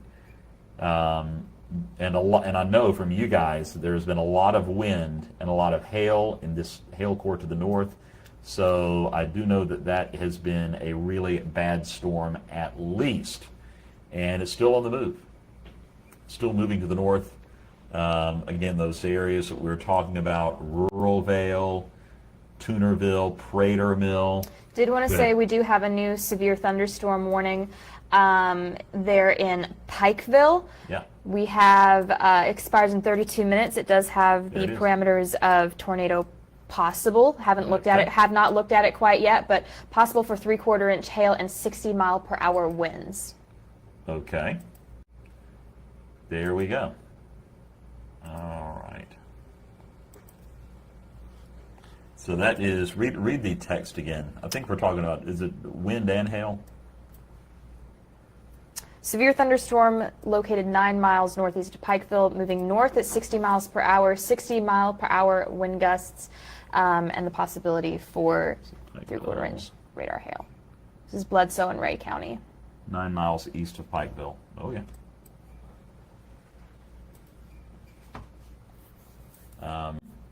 Yeah, that's going to be wind. Let me click on a few things here. So, yeah, maybe winds, say 30, 40, 50 miles per hour. Okay. That would do for a severe thunderstorm warning. Up around 10 miles, got an interesting little cell there.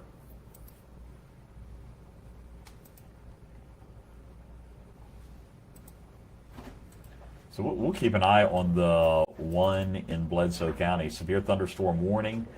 Again, not seeing any real signs of rotation at all with that. And still not taking my eye off of the storm in Whitfield County either. If you are in Whitfield County, there you go with heavy wind in Crandall area. I've got a what's happening in Chattanooga. Honestly, I would say flooding is going to be your biggest concern in Chattanooga right now. A lot of rain, basically. Ridiculously loud thunder from lightning that just sounded like it hit something in Dawnville, Beaverdale area. And that is... what's that? Hang on. I think it was...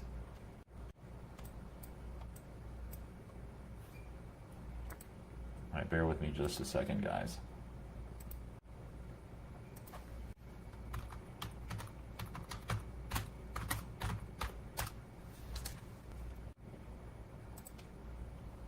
Bear with me just a second.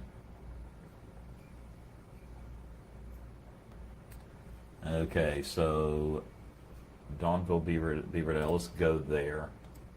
Okay, there's Dawnville. So, does not surprise me. The wind has got to be crazy. Lightning is pretty wild. So, I am absolutely certain. Is Dalton cleared now? It's definitely to the north of you now in Dalton. There's Dalton. There's the cell that we've been watching. And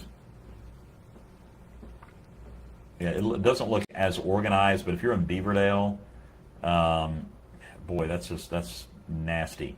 Likely you're seeing some hail, very strong winds. We've had just reports of wind from this. So again, I'm incredibly interested in Whitfield County, also Murray County. It looks like it's bleeding over into Murray County with a little bit of a north-northeast movement to it. Still looking at 70% chance of hail. We've seen just another update, and again, we're not seeing that same kind of circulation that we saw in the radar, but still just crazy rain, lightning, and wind with that particular cell. And there, okay.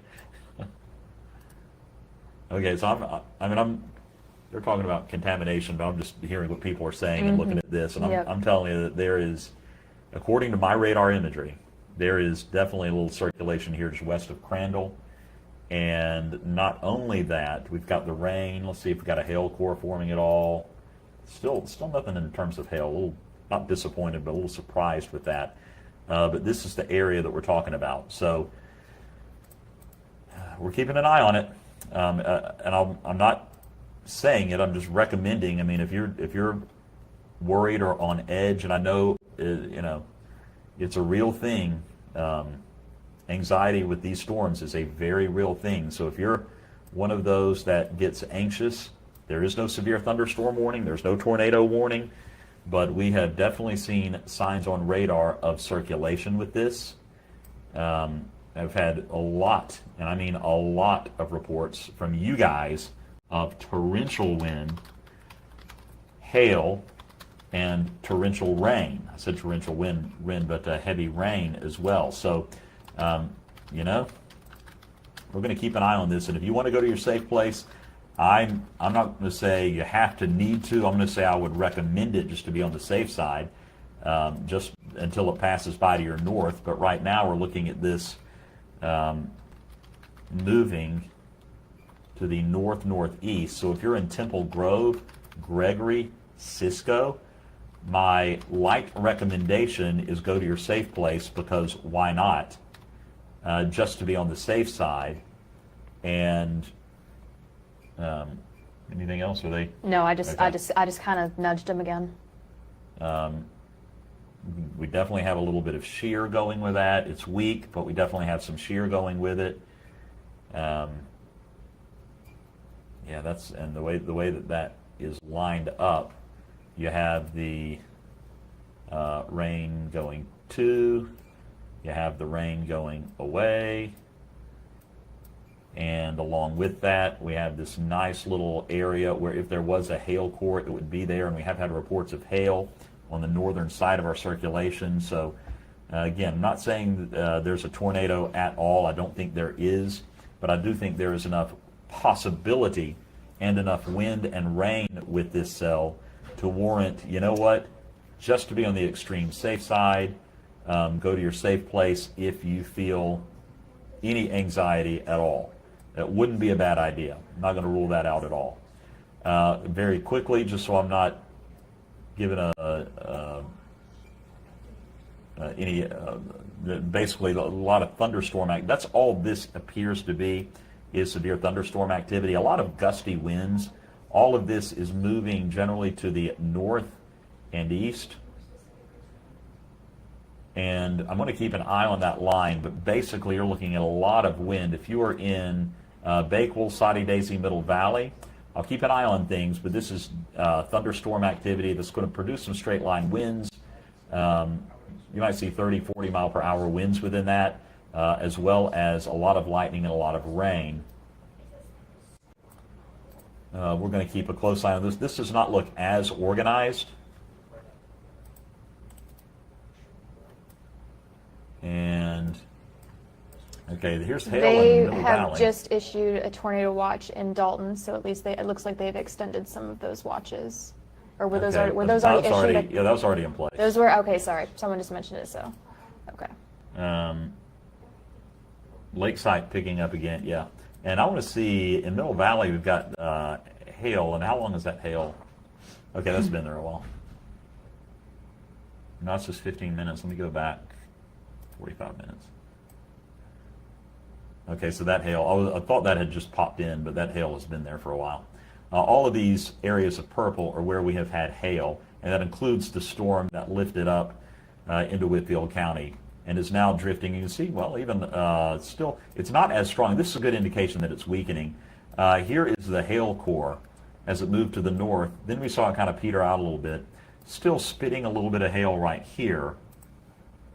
But now, yeah, this is definitely weakened. So this is lifting up into Polk County and Bradley County, but it is definitely weakened, and we are good for that. So I'm going to loosen up coverage on that one a little bit. A lot of storm warnings, or flood warnings, a lot of flood warnings. Okay, so the severe thunderstorm warning in Bledsoe County, that expires in 20 minutes. And we're keeping a close eye on that one as well. And I'll tell you what, Miss Hannah. Yep. Would you like to, I'm going to turn it over to Hannah for a few minutes.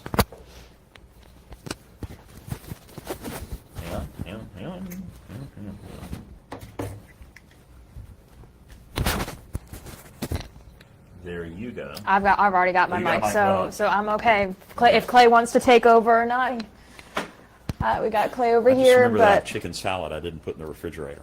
oh Still gonna eat it. no, how long has it been out? Since I've been Okay, 3 hours? It's fine, right? 4 hours? I don't know about that, David. We don't need you to get food poisoning here during a severe weather outbreak. Okay, guys, so we're continuing to watch that storm system as it continues to move in that portion of North Georgia. Still got that severe thunderstorm warning again that's working through, heading into Bakewell with all of that. Lots of straight line winds, lots of lightning heading into, moving north towards Graysville there.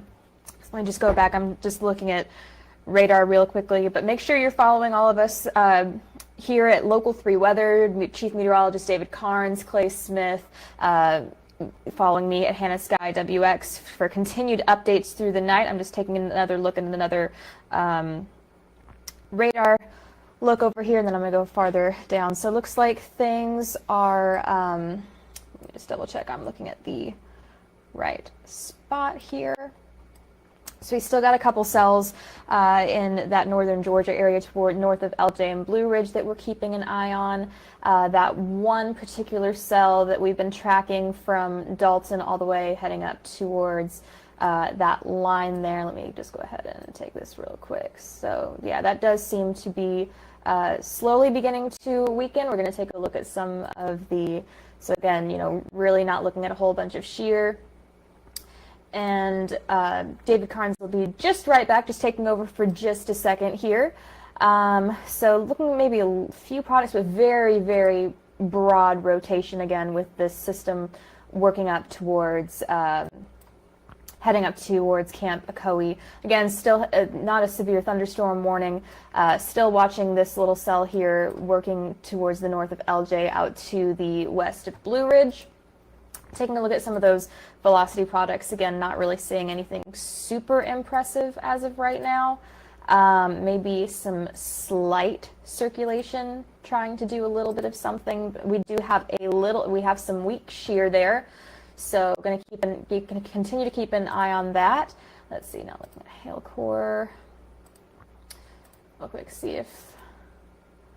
So yes, this system is capable of producing some hail over here. We do have a little bit of that. Again, a little bit of shear just barely popping up on there. Not seeing a whole lot in regards to the hail history for this specific area. We're going to continue to watch this one. Let's go ahead and see here. And we've got, let's see, let me go back to the reflectivity. So yeah, that's ones I don't love the look of this one here, but we're going to go ahead and take another look again for Chattanooga metro area, for portions of northwestern Georgia, northeastern Alabama. The biggest issue is going to be that flash flood risk. I'm going to go ahead and take another look at this cell over here just to kind of check on it real quick. you get tired of talking, just let me know. All right, I probably will go ahead and hand it off to you relatively soon. Got possibility for some hail heading into this area towards Bakewell. Again, just a strong, severe thunderstorm. Clay, I'm still keeping an eye on this one. Okay, well, let me go back. Let me go back over here. That looks like it's kind of moved off a little bit. Oh, no, there we go. There's the right one. So we got a little bit of shear over here. Some very, very broad circulation in this area. And it does look like it's got a little bit of, motion to it right over there. But I think I will go ahead and turn this over to Clay Smith and take just a little bit of a break. And Chief Meteorologist David Carnes is going to be on with you guys just in a little bit. So handing it over to Clay. Hold on. Hey guys, we're just going to pick up kind of where everybody left off. Keep tracking out some of these storms. Looks like we have one active severe thunderstorm warning. That's for, new tornado warning. We need to go on air. All right.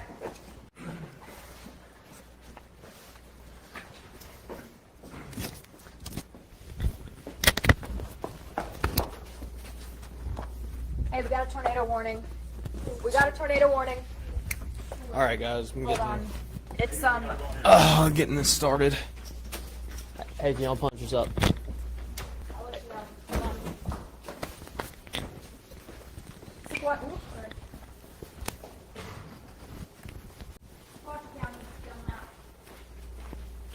I got a question.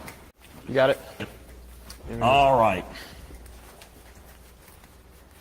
Looking at a tornado warning just issued, and I'm going to pull this up and read it verbatim for you. And we're keeping an eye on these. We're watching on Facebook.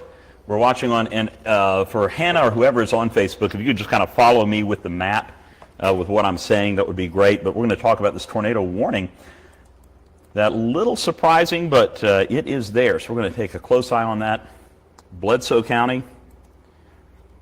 And I'm going to read exactly what it says so we get the exact verbiage on that.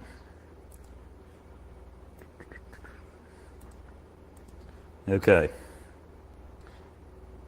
So that is in effect, obviously, until 8:30 Central Time, and it goes into parts of Hamilton County as well as Ray County. And I'll read the verbiage. It says, and very specific, it says that a severe thunderstorm capable of producing a tornado, not that there is a tornado there, but a severe thunderstorm capable of producing a tornado is located 7 miles north of Soddy Daisy or 10 miles east of Dunlap. It's moving to the north at 60 miles per hour. So it's a rapidly moving storm.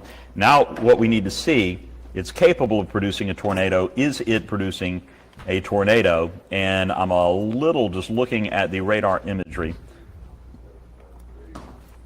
She's back there trying to get it figured out. So this is generally where we would be talking. And I can tell right now this is the area of concern.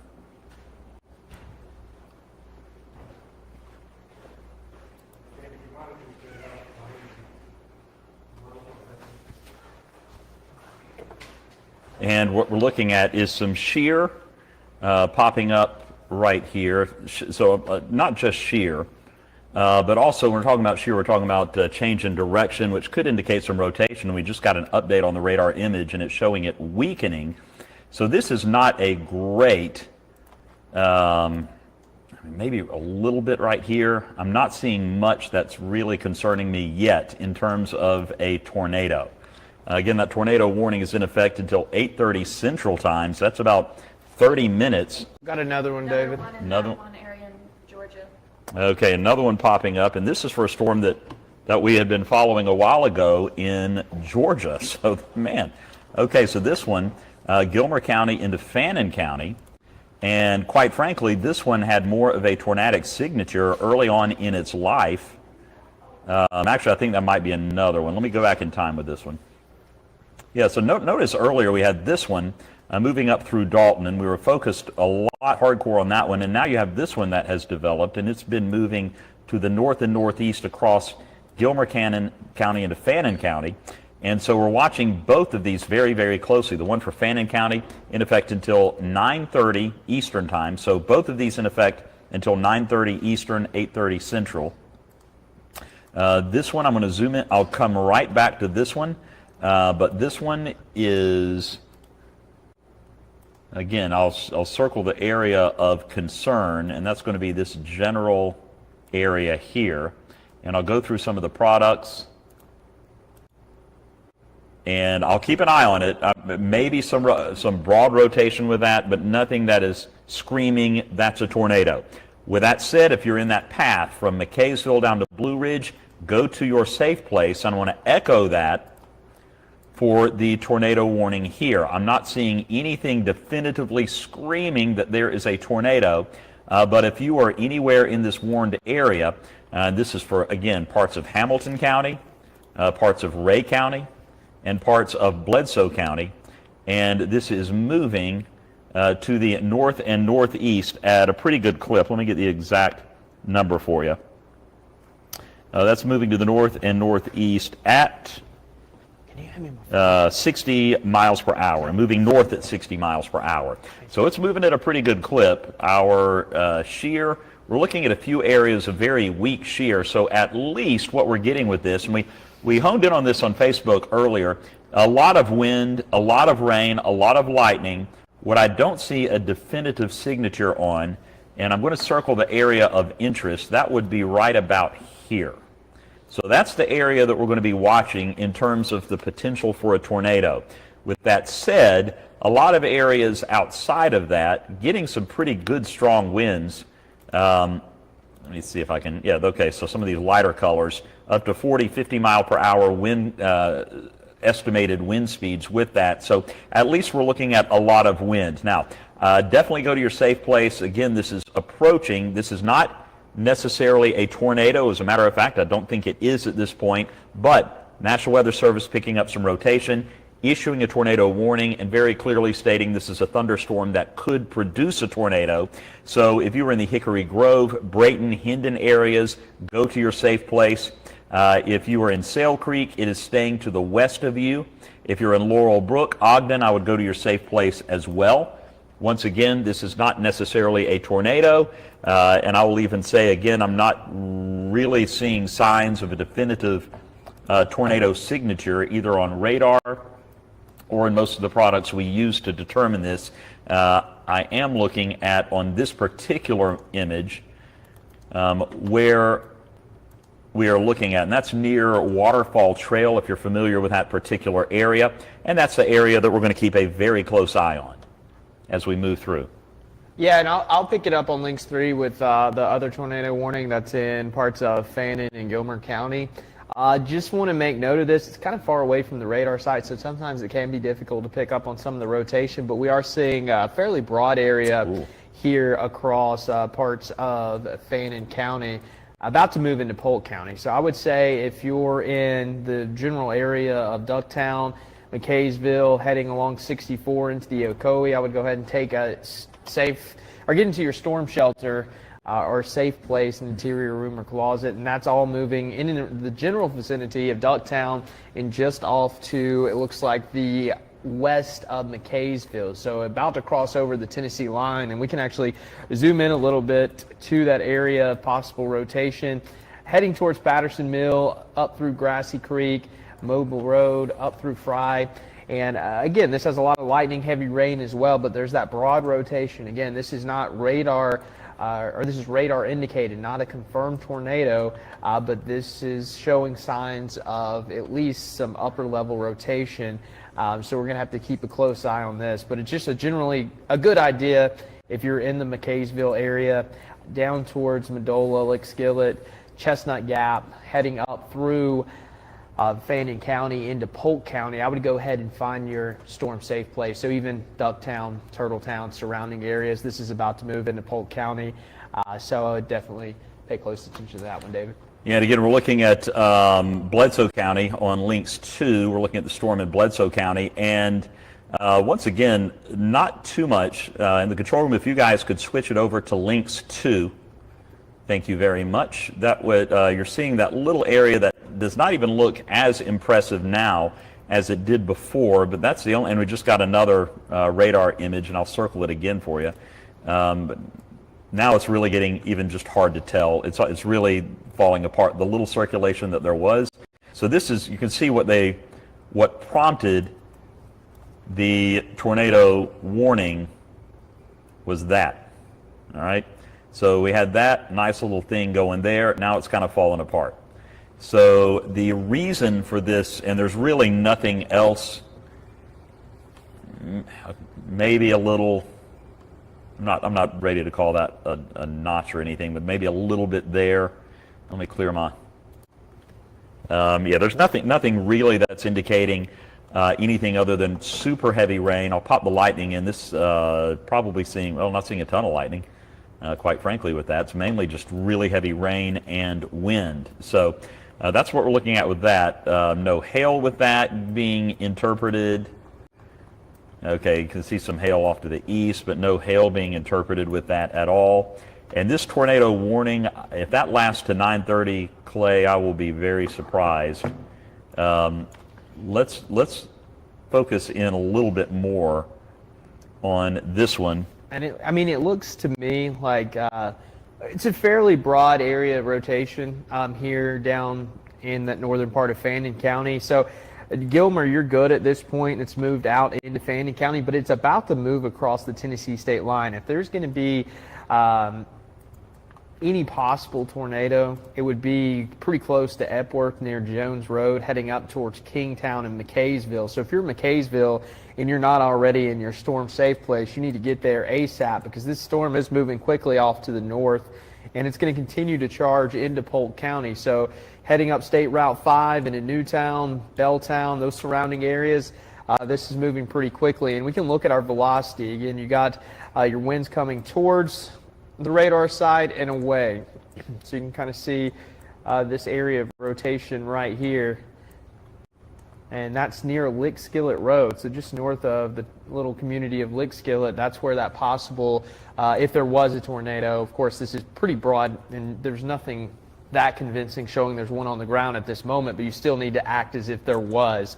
Because, again, David, these things can touch down very quickly. And they did actually tighten up that tornado warning. I'll go back in time a little bit, and you'll see how expansive it was, and now they've tightened it up a little bit to hone in, Clay, on that area that you were talking about, that Lick Skillet area.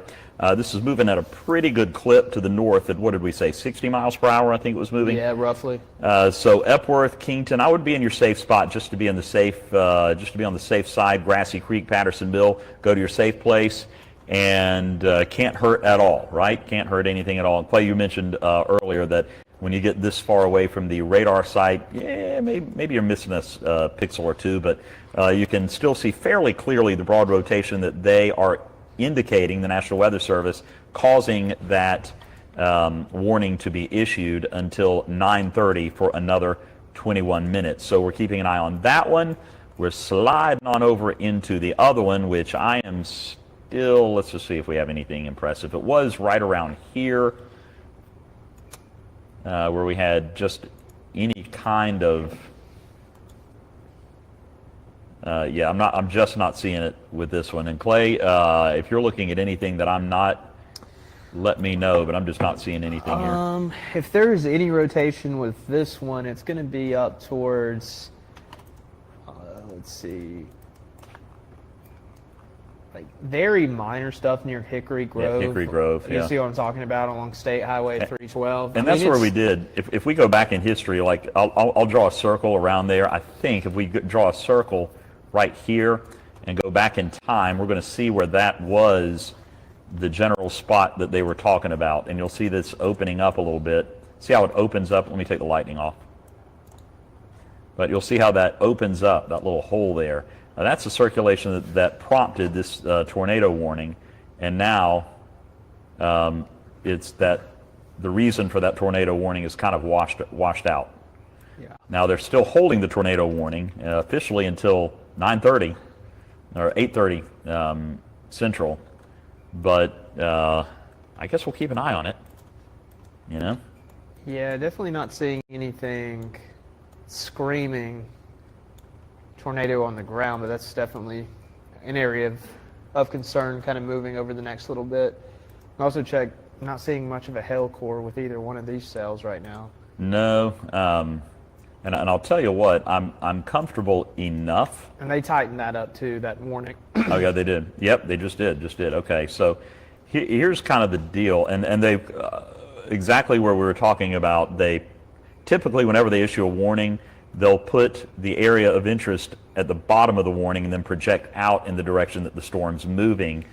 And so the area that Clay and I were talking about a moment ago is the area that did have rotation and it just kind of washed out. So it's right here. And again, I would be very surprised. As a matter of fact, I'm really comfortable enough that I may say we're going to go back to programming and handle this on Facebook. That's how comfortable I am with this. So let's do this. If we notice anything at all that's threatening home or property or life with a tornado, we're going to come back on air. Let's go ahead and go back to regularly scheduled programming, and we will keep an eye on both of these areas and any other areas that develop. You can watch live on Facebook. We're at David Carnes 3, Clay Smith 3, Hannah Sky 3, Local 3 Weather, and Local 3 News all on Facebook. And you can follow us there, and we'll continue breaking these down as we move through the evening, guys.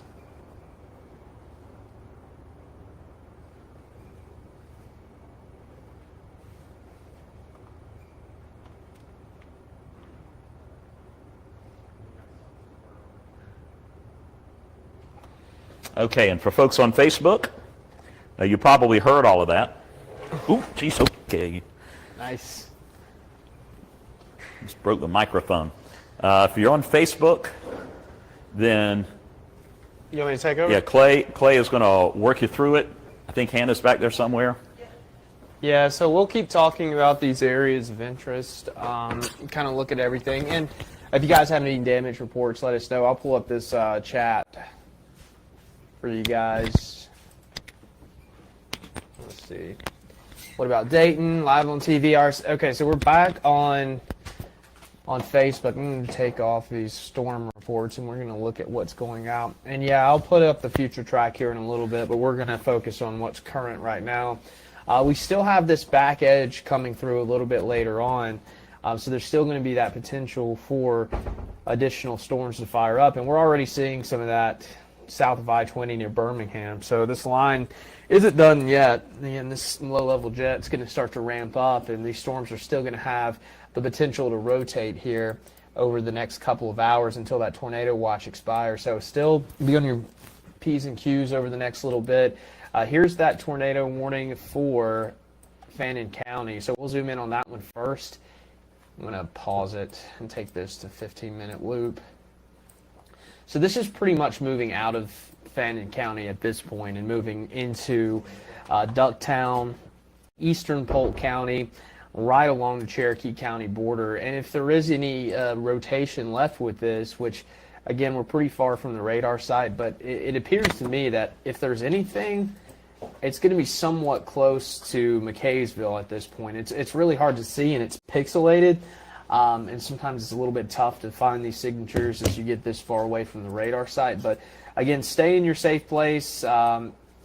Reestown, Belltown Hill, Ducktown, pretty much any of the surrounding communities up through Ocoee Street and along 64. Just off of the North Carolina border. We also have these flash flood warnings in effect, so we've already got a lot of rain today, some areas over 3 inches. So that's going to be another issue as we continue through the day, and we're also still hanging on to this warning that goes until 8:30 Central or 9:30 Eastern, and that's probably going to be allowed to expire. Again, that's for portions of Ray and Bledsoe counties, like right along the line. And we can take a look. Are you seeing any like velocity or coupleting there? Just south of South Pikeville. west of Pikeville or southeast of Pikeville. Which one is it? Is it this one you're looking at right here? No, the one up in Bledsoe County. That warning there. Oh, I gotcha. Sorry, my bad. No, you're good. I'm not seeing a whole Yeah, lot. we see some of those darker reds coming together. I mean, that's like maybe some minor upper level. I doubt there's anything hitting. I mean, this does not scream. We'll look at a couple different. We can look at the CC to see if it's lofting. So essentially, when you have the radar side, it beams out and it sends signals back to the main radar site and kind of puts it in a bin, and then it makes an image every 5 minutes or so. And sometimes what will happen if you do have tornadoes and it's lofting up debris, it'll pick up on the radar, and you can see usually a purple dot or a blue dot showing up. So I'm not seeing any debris signatures with this, which is always a good sign. And then this is very broad rotation, and it looks like the tornado warning that was in effect for Fannin County was not extended across the Tennessee border. But for all intents and purposes, I would still stay in your safe place, Ducktown and McKaysville, even up to Turtletown, probably for the next 10-15 minutes, just in case. Sometimes these storms can put down quick tornadoes and go unwarned. It's happened before. And there's still a little bit of rotation with that cell, so we'll keep an eye on that. The rest of northwest Georgia right now is just some heavy rain. Northeast Alabama, heavy rain, got a flash flood warning in Jackson County, flash flood warnings in Chattanooga, Hamilton County, Dunlap, Sequatchie County, Monteagle, and Marion County. Pretty much most of southeast Tennessee at this point under a severe not a severe thunderstorm warning, a flash flood warning. And got a couple tornadoes popping up across parts of Alabama still. It's like we got a few confirmed tornadoes south of Birmingham. So atmosphere is still pretty juiced up, and it's not going to be over until this back edge moves through, and that's cutting through Huntsville. But fortunately, not seeing anything severe with this right now.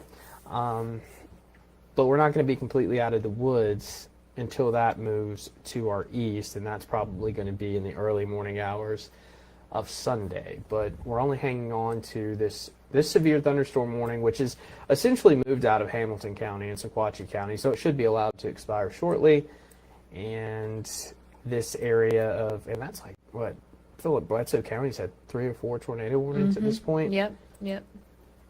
But looking at the velocity, not seeing anything that really, there's a couple areas of interest, so to speak, right here, and then even another one down here. That's near Morgan Springs, near Laurel Brook, kind of heading along Shaver Road and close to State Highway 30. But again, that's probably just some pretty strong winds. We can look at the shear rate. A little bit of weak shear showing up here. No hail core, so there's no hail with this storm at least. And I would imagine this warning would be allowed to expire here within the next little bit. But we can take a look at the future scan really quick. I know a lot of people are asking about that to see where we're going to stand here in the next couple of hours. Oh. Look at that. Where's this? This is Sweetwater. I'm trying to see when this was. That was probably earlier. Yeah, it looks like the warm storm that moved through McMinn County not yesterday, but earlier this evening did produce a tornado. And we're seeing pictures now coming in from storm spotters. Looks like a decent little funnel. So if you're in the Sweetwater area and have any damage, let us know. But yeah, there was definitely a confirmed tornado that touched down. And that was earlier. There's no active threat in McMinn County, but near Sweetwater. And we've had several warnings here over the last little bit, and I don't think we're done just yet because we got this last piece of energy that's going to swing through. And we can look at the future scan really quickly. This will put everything that we're seeing now 2 hours into the future. It's not perfect, but it gives us a good idea of where we're headed. And as we continue through, all right, so this is 11. Still got some red showing up here, which means we still could have some of those cells coming out of Alabama. And that's sort of the back edge that'll be moving through the Cumberland Plateau in northeast Alabama around 11 o'clock. As we continue, this only goes to 11:19, which is exactly 2 hours into the future. A lot of heavy rain for parts of southeast Tennessee. Lots of heavy rain for North Georgia, but where you see these red areas, that's where we still could have some of those stronger storms. And then by the time we get to the 1 o'clock hour, a lot of this would be shifting east of I-75. And after about 2 or 3, I think the threat's going to wrap up here across the Tennessee Valley. I'll take a quick look at power outages. What in the world? Doesn't look like there's a lot. I don't like that. Why is it showing that? Percentages.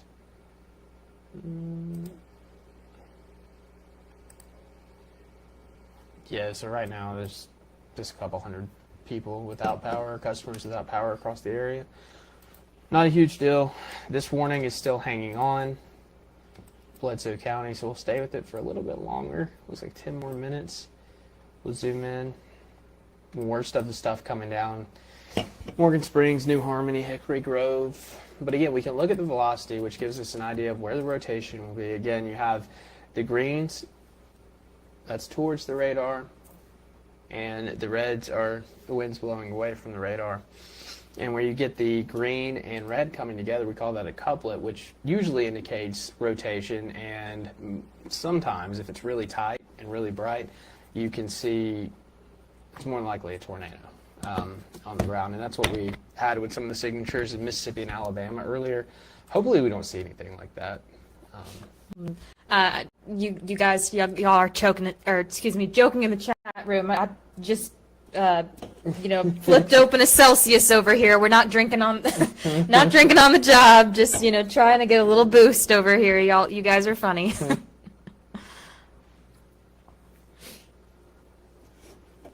Nothing like an ice cold Celsius. Mm-hmm. Oh, I can tell I missed a lot. You hanging out with Eric in there? I was hanging out with Eric. You want me to bring Eric in? We'll put him on. So where we stand right now, the warning wasn't brought back into Polk County after it moved out of Fannin. We have this area in Pikeville and parts of Ray County, but we're still not seeing anything. We can go back to base. I mean, there's a couple areas of, some broad rotation in this area. Maybe. Might be worth watching, but nothing but you're still in the warning. You're in the polygon. Respect it. Find your storm safe place until it's over. I mean, it's only 8 more minutes, so if you're new to Harmony, Morgan Springs, Ogden, Laurel Brook, and near Laurel Brook, well, here's the new scan. I'm just not really seeing anything. Respect the polygon. That might be my new favorite. I like that. Respect the polygon. Respect the I pulled polygon. a book, and that's from James Spann, the man. But yeah, I mean, we are starting to see some more tornado development south of I-20. Not sure how far north these new supercells will get, but it's still worth watching as these kind of move into Georgia eventually to see how that progresses. And there's still some fairly nasty looking storms moving along I-65 near Huntsville. So we'll have to keep an eye on that batch too, because again, we're not out of the severe threat. The tornado watch goes until 1 o'clock Eastern time, 12 o'clock Central. So until then, any of these storms still can rotate. Now, at the moment, just looking at things, well, I say that, and then you start to see stuff like this coming up. Let's see how that looks. Okay, so might have some broad rotation starting to pop back up with some of these little signatures I'm seeing. Yeah.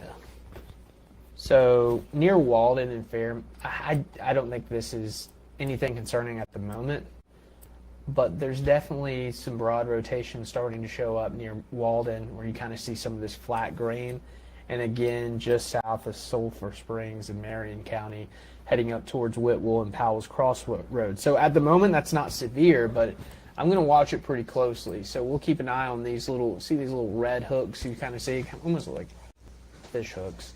I'm going to watch those little areas. Sorry. Level 5. I've got a script that says level 5 is like the highest. Yes, Okay. that's correct. But right now We're in those... level 4. Yes. For Saturday? Yeah. And some of these tornado warm storms down into Alabama earlier had a PBS tag, but again, right now it's just heavy rain. We do have this severe thunderstorm. It looks like this tornado warning should be allowed to expire in the next 5 minutes. I'm not seeing anything that's really concerning here. And if it is, it would be moving out of Bledsoe County pretty shortly. Just some broad areas of rotation. Winds are picking up a little bit.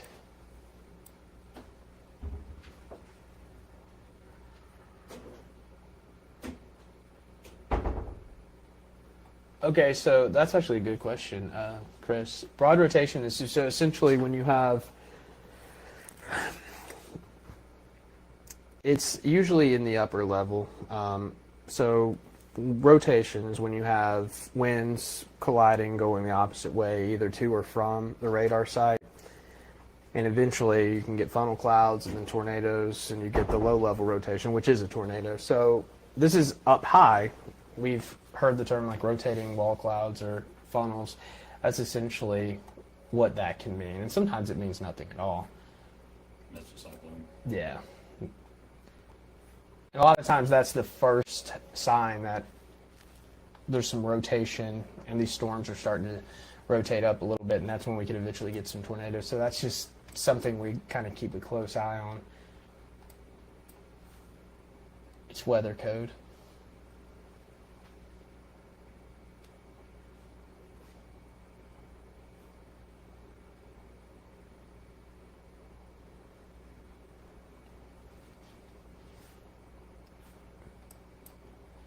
David, did you want to hop back in?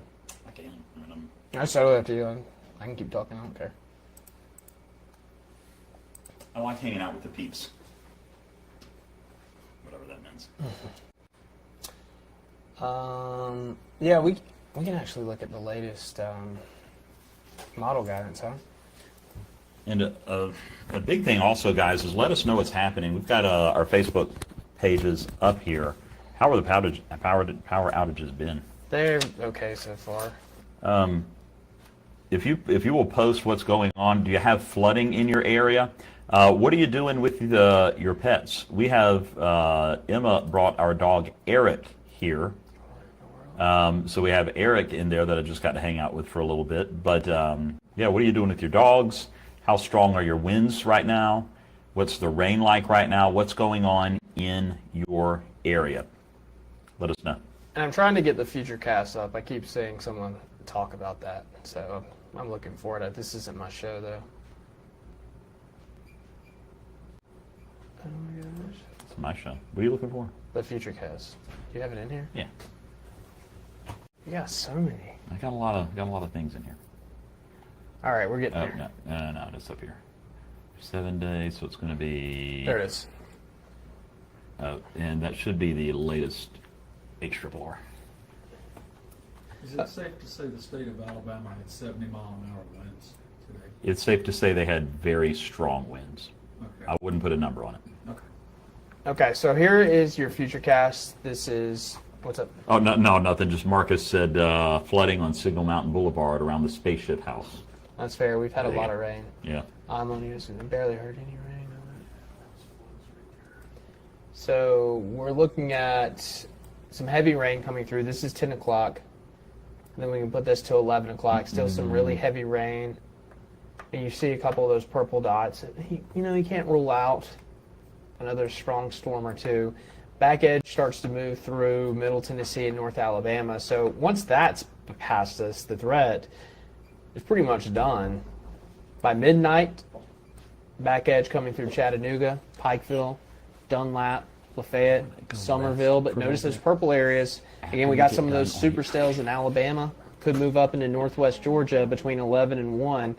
So we'll have to watch that pretty closely. Honestly, as long as you want. I mean, 1 he's here, I'm a.m. here. This is shifting So off. you could chill out.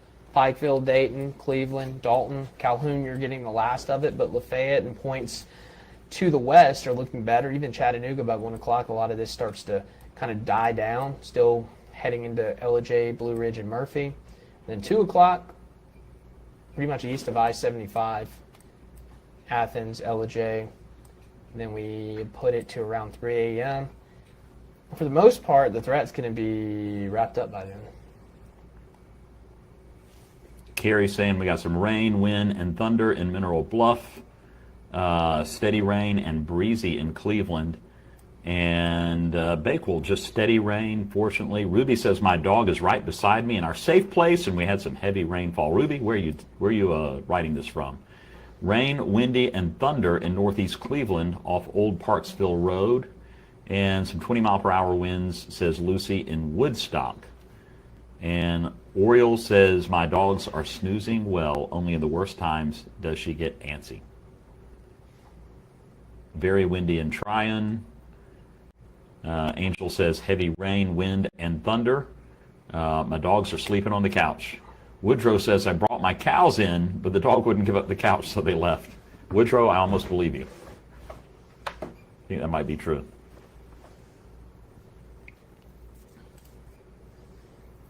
Hannah says, this was 1 minute ago, what is that to the left of Chattanooga after midnight? That was on, I guess, Futurecast. I bet it was an area of purple. There it is. So what I'll say about this is when you see the little areas of pink, don't lock into where they are. Just know that there's still some energy with that system as late as midnight. And so we're going to be here till midnight. Looking at Clay for affirmation. We're going to be here till midnight. And so if anything does pop up, we're going to be here. We'll catch it. But that's just indicative. And I wouldn't lock into where you see that. Just know everywhere there's going to be a little bit of energy that we're going to need to keep watching until about, what, 1 o'clock was it? 12 o'clock, 1 o'clock? Yeah, 1, 2. I mean, the threat's going to end pretty quickly from west to east by the time we get to that time frame. I mean, you can see the back edge here and all those flashing green boxes. And you know what? I'm going to take those off for a minute. But flash flooding is definitely going to be a concern. So we have no warnings at all, do we? No? Do we not? Doesn't look like it, does it? Yeah, no active warnings at this moment. We got No, those. yeah, no. Watching these coming up, they may clip northwest Georgia, so kind of keep an eye on those as they move across I-20. So, Chattooga, Gordon, Gilmer, Fannin, parts of Whitfield County. I would keep a close eye on things. And even this back edge, none of this is severe right now, but they still kind of look nasty. That's the only fly in the ointment that I see, and I say there's a low risk of those flaring up, but I don't think there's a zero risk of those flaring up. I'd love to see them weaken and fall apart. Lightning's on, so put up the lightning counter. We're not getting a lot of even lightning along there, are we? No. Yeah, and some of this heavy rain that's coming through, that also helps to stabilize the atmosphere to a degree, which is what we need. Because a lot of the storms initially where we had the warnings, those were early on when the environment was still really juiced up. We hadn't had any rain in a while. And temperatures were, it was like 75 when I got here. So I'm looking at one product that shows some of that energy to the southwest over Alabama. We're getting a lot of those tornadoes lifting up into Chattanooga. So you mentioned that a moment ago, coming into northwest Georgia, maybe. So we'll keep an eye on that. And that's actually the feature on you guys can see this, what I'm looking at. It's on the Local 3 weather app. It's a great feature that does, I believe it's 6 hours out into the future. And I've been looking at it. It seems like it's been doing pretty good with this system for the past day, 24 hours. And so it is showing, and I would agree it's absolutely a possibility, some of that thunderstorm activity to the southwest. The big question is how strong will it be when it merges with that line to our west and comes over the Tennessee Valley.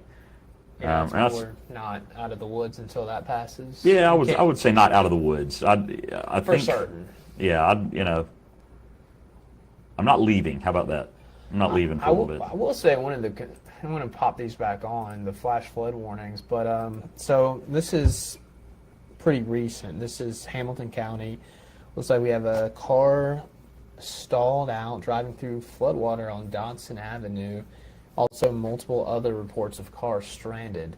So that tells me that we do not need to be on the roads. No. Because we've already got, let's see, I mean, we have to be over 3 inches of rain by this point. I know a lot of folks are. We'll do 24 hours. I'm going to pause it and kind of just do some pixeling here. Yeah, it's a lot of Hamilton County. 2, 3. And while you're popping those in, Monse Barba said, is Hamilton County out of the tornado risk now? And I'm not going to say yes, because you still have a tornado watch until 1 a.m. And I feel pretty good with that based on the strong storms to the southwest, and we have a line of heavier rain and a few thunderstorms to our west. And with all of that converging in Chattanooga late tonight into about the 1 o'clock hour, I'm not going to say you're completely out of the woods. I'll say the risk is low, but not zero. So we're gonna continue to. If the risk was zero, Clay and I would not be here. No, it would be snoozing. He's snoozing. Snoozing and cruising. We're just snoozing. Yeah, but fortunately, we're kind of in a lull in the activity. No active warnings other than this flash flood warning. So, again, I imagine low-lying areas, if you live near, a flood-prone area, probably going to be pretty rough through the rest of the night, especially as this heavy rain continues. I mean, this is on top of what we got this morning. And we got rained a lot at the house this morning. I don't know about you. And I'm going to say this while we still have about 4,000 folks watching. It helps us out a lot. And I'm seeing a lot of you saying thank you for hard work and all of that. The best thank you that you can do for us, for me, Clay, and Hannah, is to follow our pages. Yeah. That helps us out not just with management, which is good, but it also helps us connect with more folks in the Tennessee Valley, and that's really what we're passionate about doing. So if you'll follow us at David Carnes 3, Karnes, Clay Smith 3, Hannah Skye 3, Skye, and Audrey Shirley 3. And Audrey's on vacation out of town, by the way, so that's why she's not here. But yeah, if you'll follow our Facebook pages, that helps us out a lot. And Hannah probably has like a TikTok and an Instagram or what, I don't know. Hannah's is, it's Hannah Skye WX. Hannah Skye WX. All right, Sky with an E. Yes, Yeah. Sky with me. Hannah with an H. Spells her name backwards. Do you know that? Hannahs hate that joke, by the way. Everyone named Hannah What do they call hates it? that A joke. palindrome? Isn't that what that is? Is that right? a palindrome, Hannah? I think so. Yeah. Will, you know things like that. Okay. I love Jeopardy, so. How would you like me to toss to you? Ask the person to your right. Yep. Ask Will. Will, you doing 11? Let's see. Well, I don't care. Somebody tell me what to say.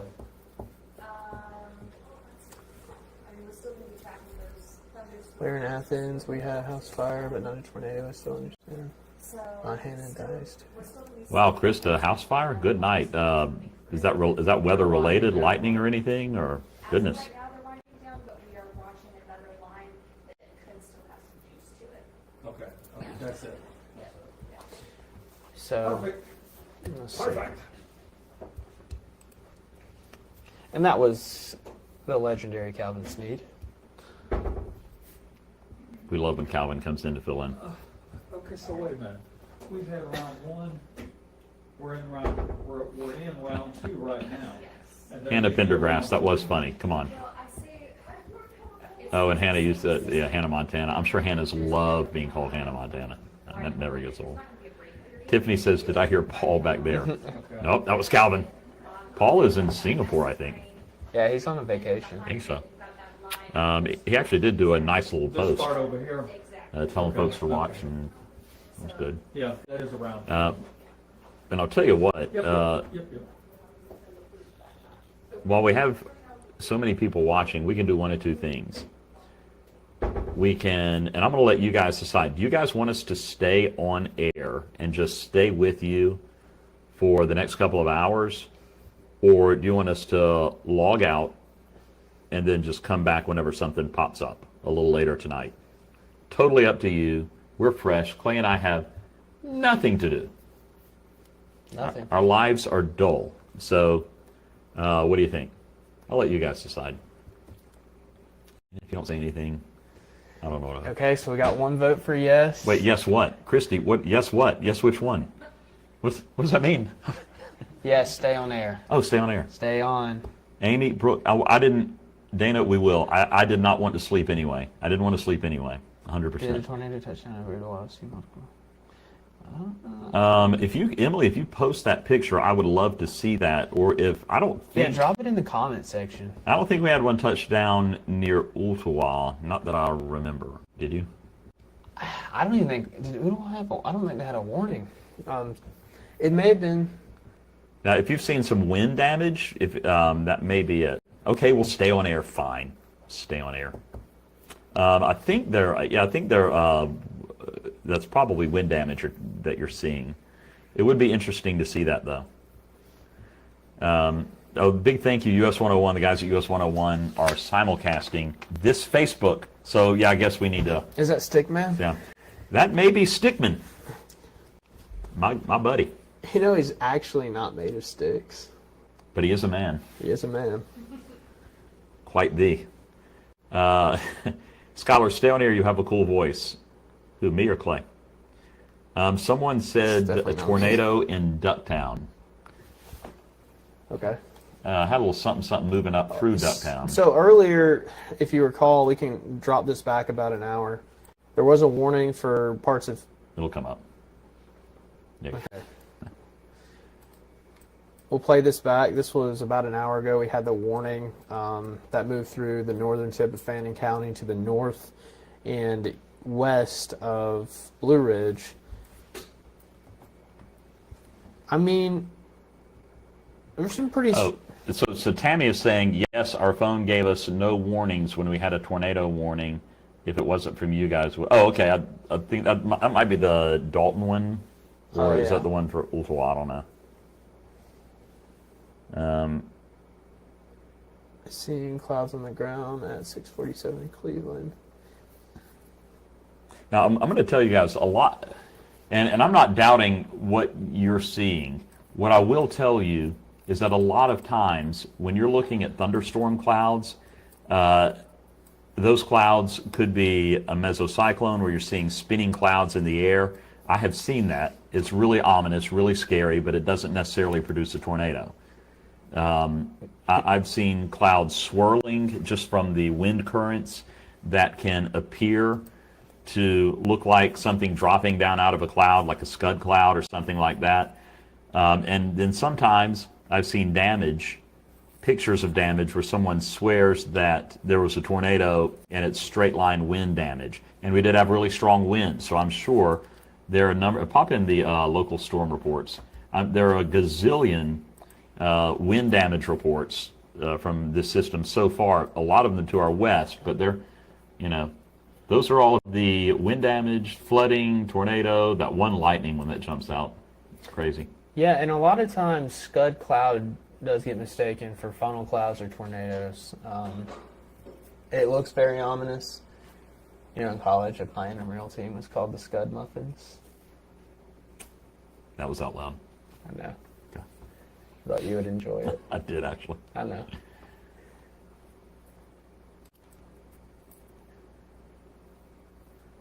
Thomas, I'm going to ask you to email that to me. Thomas, I'm going to say Pigman. He says, you were right about the tornado in Resaca and Dalton, so I got a funnel cloud picture. If you can send me that picture, and I'm going to give you, here actually I'm just going to reply to you, and if you'll send that to me, I'm going to put the address in. No, there's another side note. Ray County, US 27 near Log Mile 10 is flooded. Ray County. So heading up Ray County, up 27, there's some issues. And that's US 27 near Log Mile 10. That's what the tweet from Ray and Bradley says with TDOT. And it looks like the road is partially covered with water. And again, another reminder, because we do have reports of a few vehicles stranded downtown. If you see water standing on the road, don't ever try to go across it. Find an alternative route. But yeah, right now there are no active severe warnings. We do have the flash flood warning in that blinking green box. That includes Marion, Hamilton, Sequatchie, Bledsoe, Ray, and Meigs counties. Also parts of Jackson County under a flash flood warning. And then as we zoom out a little bit, we still have a couple tornado warnings down south of I-20 near Birmingham. It looks like one of those is PDS, or confirmed tornado, and that is just south of Birmingham. So we'll have to watch this last piece of energy as it comes through to see how, again, like David mentioned, it interacts with this line moving through North Alabama. So we'll keep close eye on that. Actually, somebody's asking if we can see the future cast for the next 2 hours. Future scan? Yeah, future scan. So I will say with the future scan, it pretty much just shows the image over the next 2 hours. It doesn't change the intensity unless they've updated it. But it doesn't really change the intensity or the shape. It just kind of takes it out 2 hours into the future, which is helpful, but not, So there come those storms lifting up to the north. And will those clip into Chattanooga? Yeah. It'd be close. It'll be close. Northwest Georgia definitely needs to. That's kind of what we're living for right now. But just looking at that, after midnight, you got that stuff up near Murfreesboro, but I don't hate the look of that. That flood warning for Hamilton County, I think, in effect until midnight, I believe. It's going to be a nasty night. Yeah, definitely a night where you don't want to be out. If you do happen to work third shift and you're heading out to work here, in the next little bit, be careful out there. He said, these folks are great, but they cannot tell you if any something. And then Ashley said, I like to pretend they're talking to a magic 8-ball sometimes. I'm interested in what that said. I know, I kind of want to see what Heath said. Heath, say it again so we can see it. Unless it was mean. Unless it was mean, then go to bed. Julia, was this from the warning about an hour ago in Dalton? There never was a warning for the one in Dalton. No, I take that back. There was a...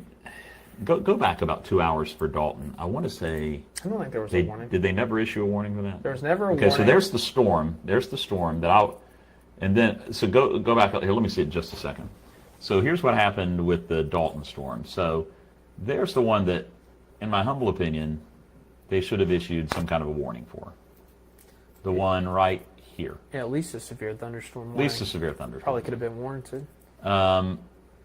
But then the one they did do a warning for is that one in Fannin County and Gilmer County.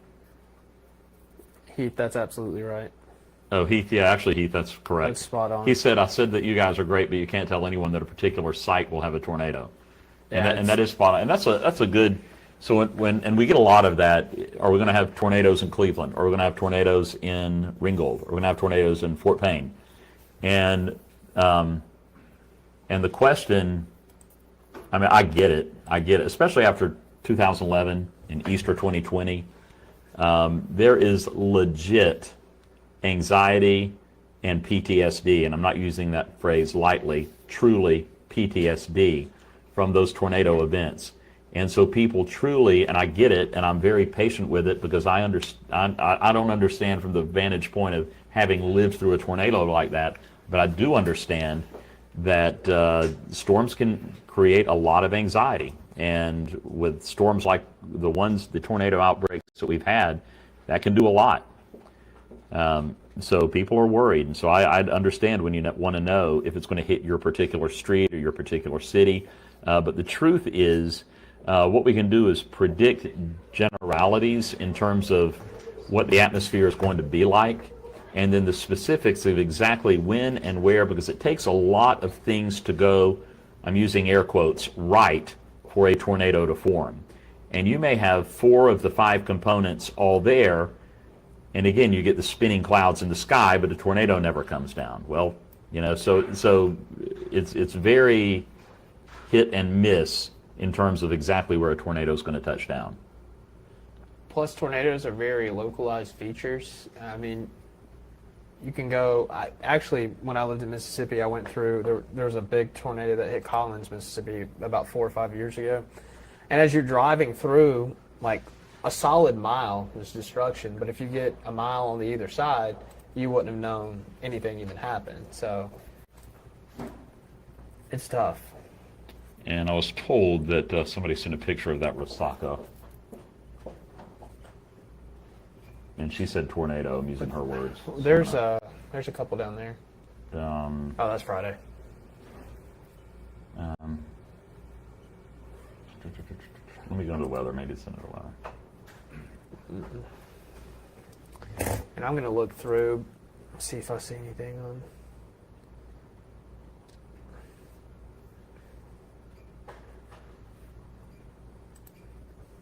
Yeah, but again, if you're in Ray County, watch out for log mile 10. It's flooded. Nice picture of some hail. That's Saudi daisy, like small pea-sized hail covering the ground. And that was Layla Marshall that's sitting that in.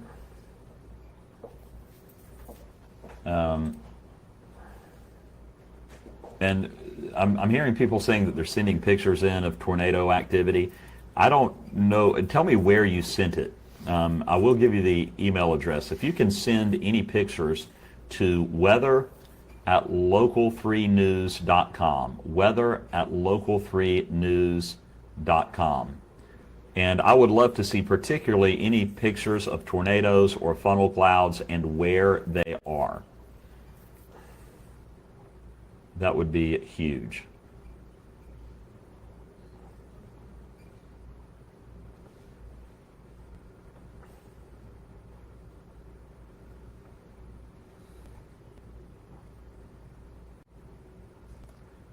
And Laura says, and I heard you say that I'm from Ray County and have no idea where log mile 10 is supposed to be. Yeah, I don't know what that means either. I'm not going to lie to you, Laura. It's somewhere on US 27. And I'm guessing it's the one that was used by people that carried logs.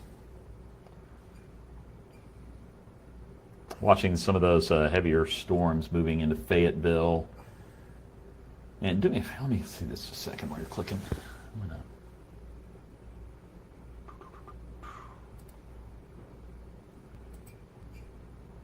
Yeah, Fayetteville, nothing really with those. Just seeing what's coming down the pike, coming up the pike.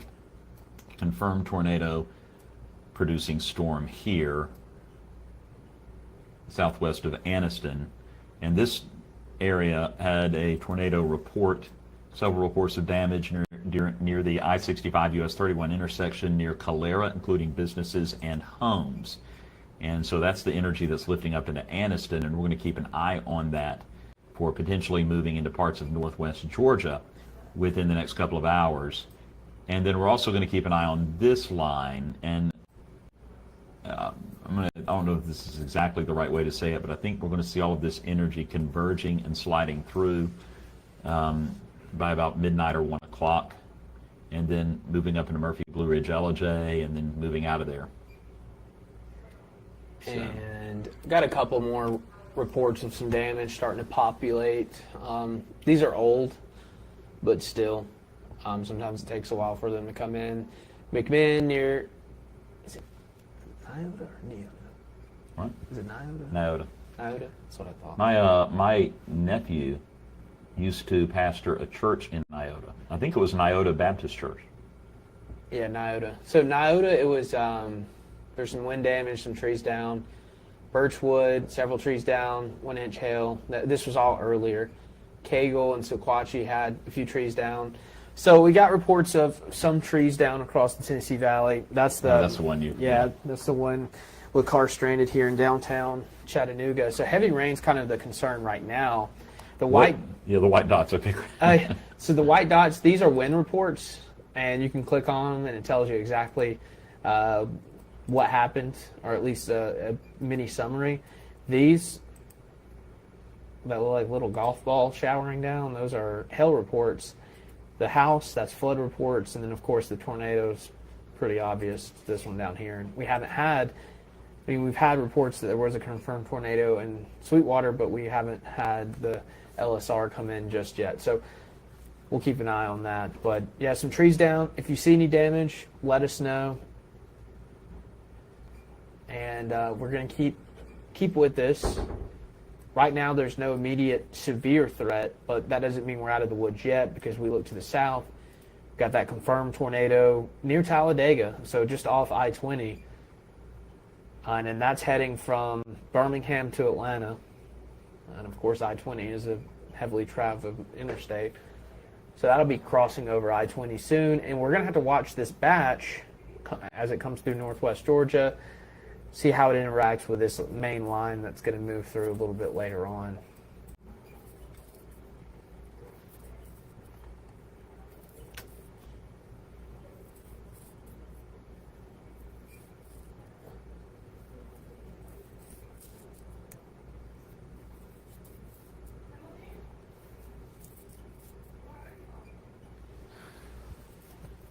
I have to answer an email real quick.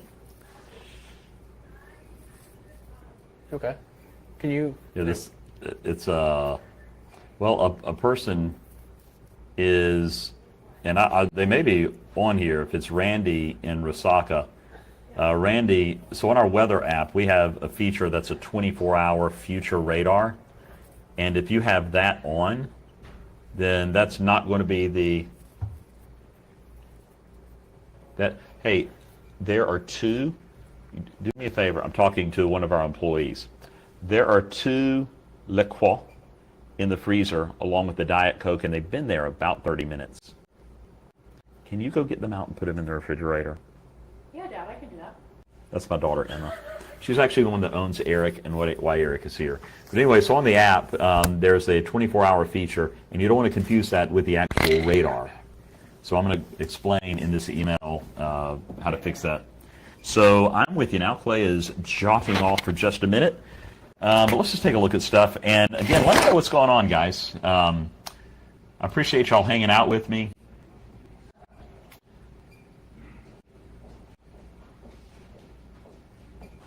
Okay, what's the difference between a positive and a negative strike? Ooh, that's a question. Here, you want to see my little demonstration? Here's my little explanation for positive and a negative strike. So you'll notice up here we have positive strikes and negative strikes. Okay, actually that's a lot of positive strikes. So I'm going to draw, and I usually don't do this until we've been on live for like a gazillion hours. Mm-hmm. But here you go. So here's a cloud. I'm going to draw a cloud. Work with me. It's a cloud. That's a nice cloud. Thank you. It's a red, nice cloud. And clouds have electrical charges in them. The negative charges typically gather at the bottom, and the positive charges typically gather at the top. Now, typically, whenever you get lightning, and whenever we talk about, boy, there's a lot of lightning, man, what a bunch of lightning, it's a light show out there. Typically, what you're seeing is cloud to ground lightning. And cloud to ground lightning is when these negative strikes or negative charges find positive charges on the ground, and you see the return stroke and you get lightning. But sometimes you'll see clouds light up with lightning, and that's when you're having these negatives and positives connecting with each other, and that is intracloud lightning. But sometimes these positive strokes, which tend to be a lot stronger then the negative strokes, will shoot out, and they can even go a lot further. And if you've ever heard the term a bolt out of the blue, so a bolt out of the blue is when you look up and it doesn't look like there are any clouds at all, but you hear and see thunder all of a sudden.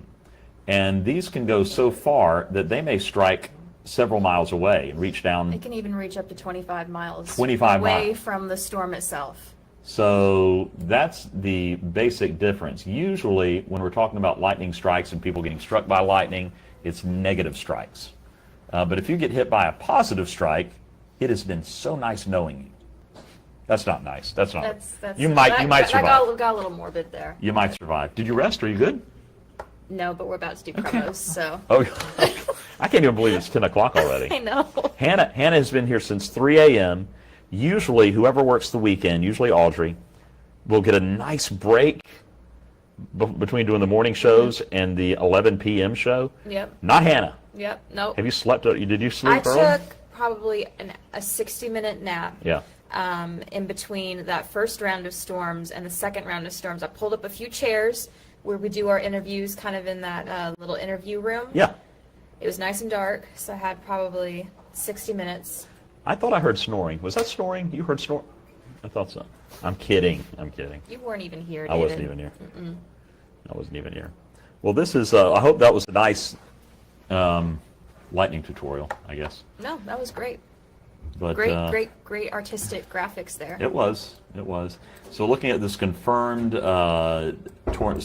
storm that is confirmed to produce a tornado, I don't think that made sense, but you get the idea, over Talladega.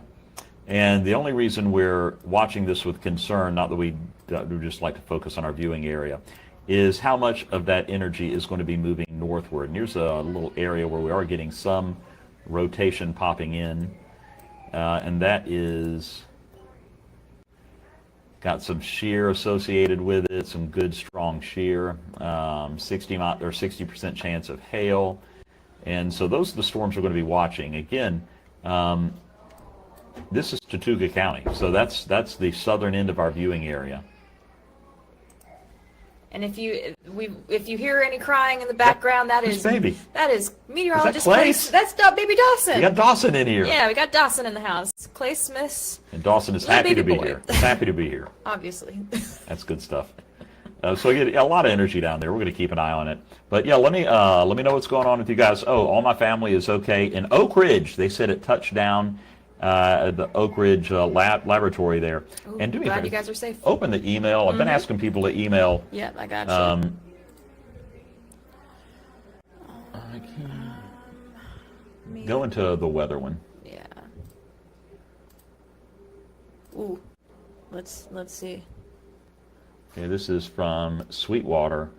Woof. Oof. That's a something. That looks scary right there. I don't know that I'm calling that a tornado, but I see a ton of rain in there.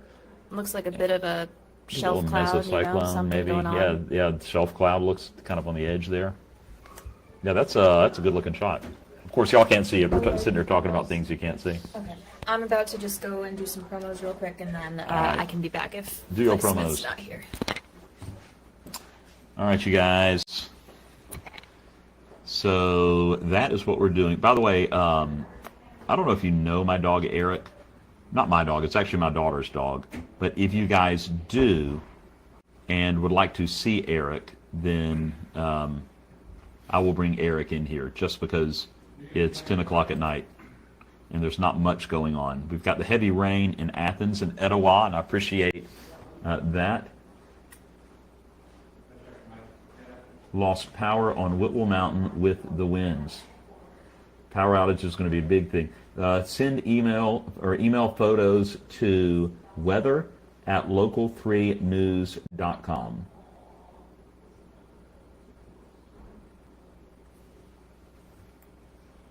All right, so we're watching this line to the west, which doesn't really have that much going on for it.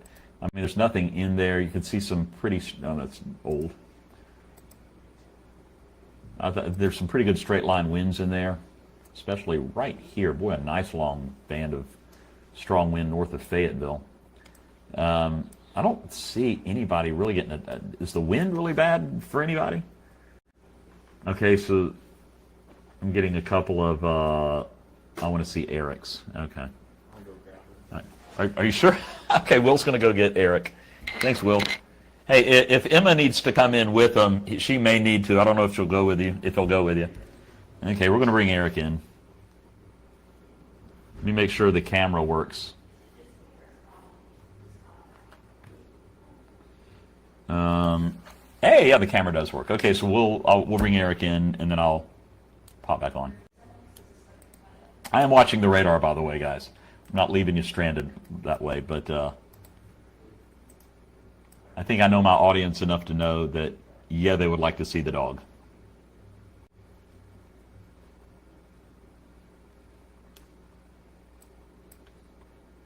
I think this will be his debut on camera. So if you have friends in Anniston, you want to make sure they are well aware, and I'm sure they are. These storms are moving generally to the northeast.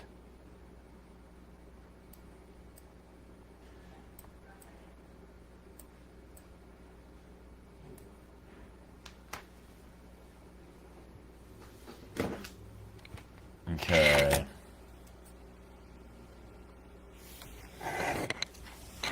Yeah, I keep hearing, and we were covering the Resaca, Georgia, which never got a warning, but we covered it as a possible, if not likely. Okay, here's Eric. Here's the dog. Hang on, we're going to talk. Here's my dog. Here's my daughter's dog. She's here too, so I have to say my daughter's dog. All right, here's Eric. Okay. Eric, come here, buddy. Come here. Here, shake hands. He'll shake hands a little bit. Look at that. Hang on, we're shaking hands. We're shaking. There's my boy. There's my boy. We're just shaking hands a little bit. Do you want me to do the sit and stuff? Yeah, sit. Hold on, I got it. Eric, here. Sit. Shake. Okay, hang on. Good boy. Good boy. Here we go. All right. Okay.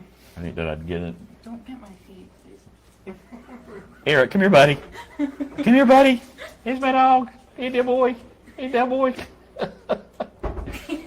So that's Eric. That's Eric, living large, my buddy. Hey, come here. Come here. Come here. What did I do? What? How did? Oh, it fell. Okay, is that? Come here, Eric. Eric, come here. Come here. Come here. Come here. Come on. Come on. Have my boy. That's my boy. Eric. I know. Huh? I know. Eric, you get no money for this. You don't get any money. Okay. All right, so that was Eric the dog. Yeah, this is Emma, my daughter. And she just giggled like a girl. Did you girl? I love you. Everybody's cold, right? Got the blankets on? We're cold and we're hot. So yeah, that's Eric. You'll see him wandering around back there maybe a little bit. No, here's my dog. Yeah, come here, buddy. It's a good boy. Christopher, when I said good boy, I was not talking to you.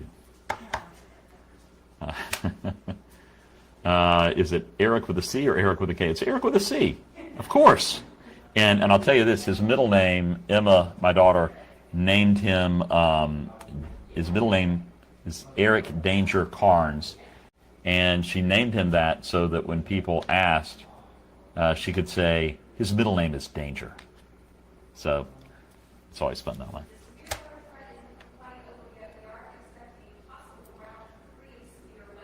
Emma wants us to stop talking and go somewhere else to tell your jokes. Emma, we've been on here a long time, my friend, and we've been covering the weather, and we're still covering the weather, and I'm sitting here watching the radar. And we will talk about everything that needs to be talked about. But every now and then you have to show a dog, you know? Power out on Signal Mountain. We got the power out on Signal Mountain. I'm going to pull up some power outages for you real quick. And we're going to take a look at those.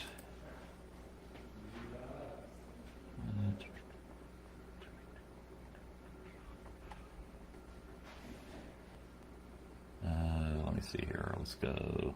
All right, you're going to see the radar going away for just a second, but okay. This is again our HRRR model,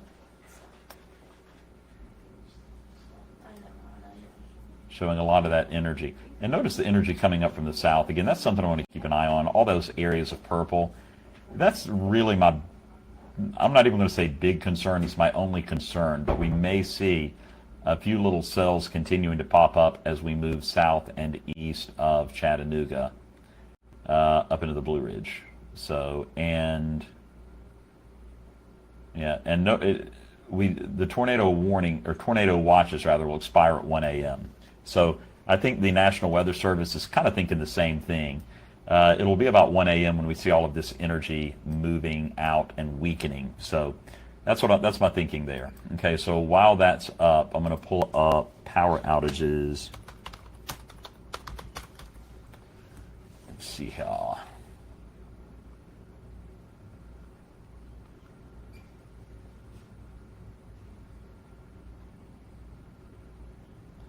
Okay, Emily saying the email isn't working. It's weather@localfreenews.com. Don't forget to put the news at the end. Weather@localfreenews.com is the website. Okay, power outages. Find the right one. There's the right one. Okay. Power outages, I'm actually kind of impressed. They're not that many, considering. I guarantee if I go down into Alabama, looking at a bunch there, but for our area, really not a ton. 1,000 Fannin County, McMinn County, 1,000, and this is homes. 1,000 homes in McMinn County. Got about 600 Sequatchie County, 300 Hamilton, 300 in Chattooga County. So that's not bad.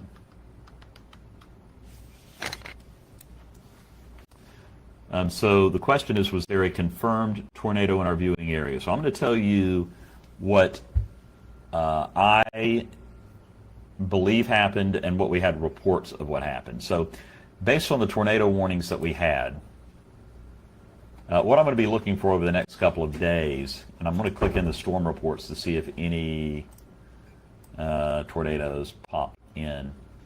So don't see it in there right now. So basically we had a likely tornado just east of Pikeville.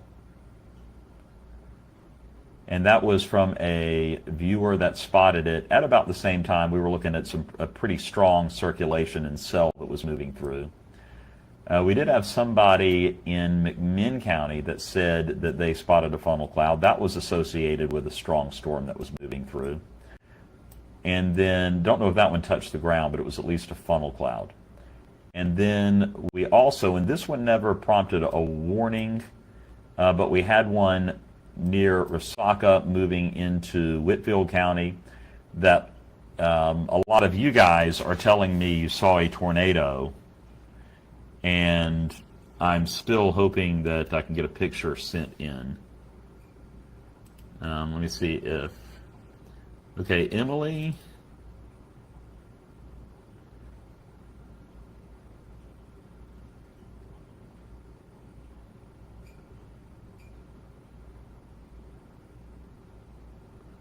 See.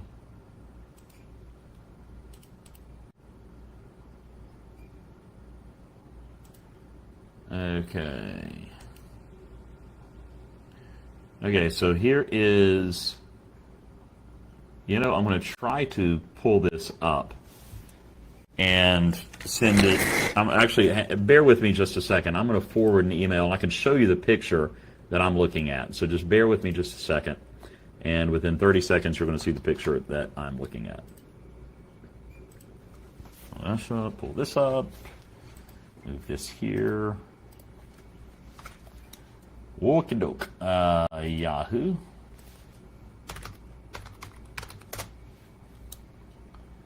Mail. Yes, I have Yahoo Mail. Don't judge me.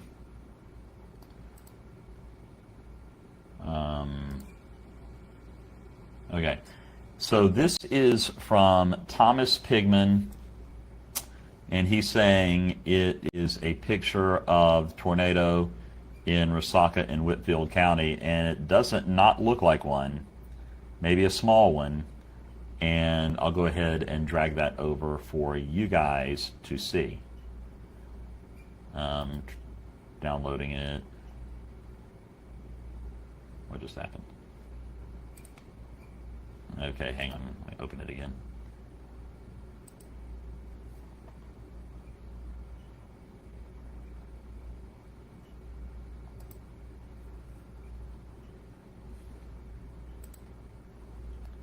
Okay, so this again is the picture.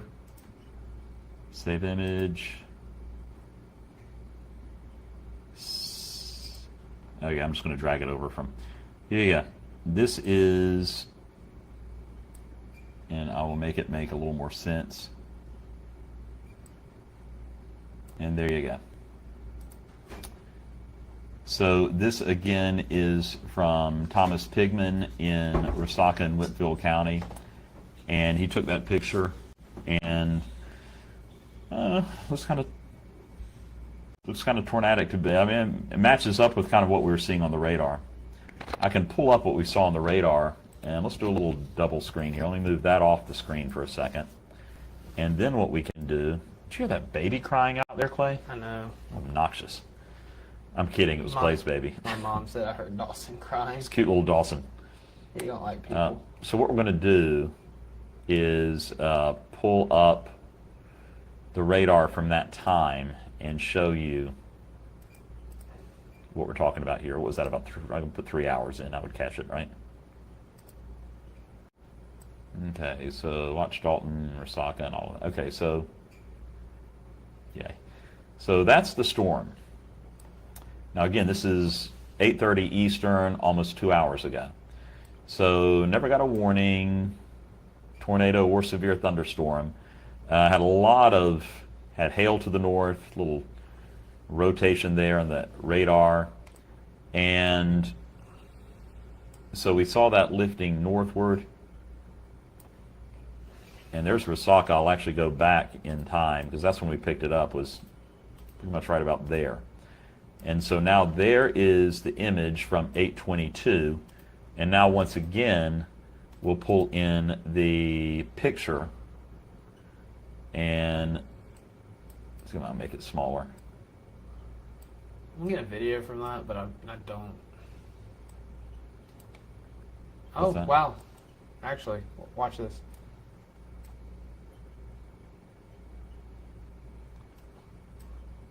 Okay, so now, do me a favor. Can you send that?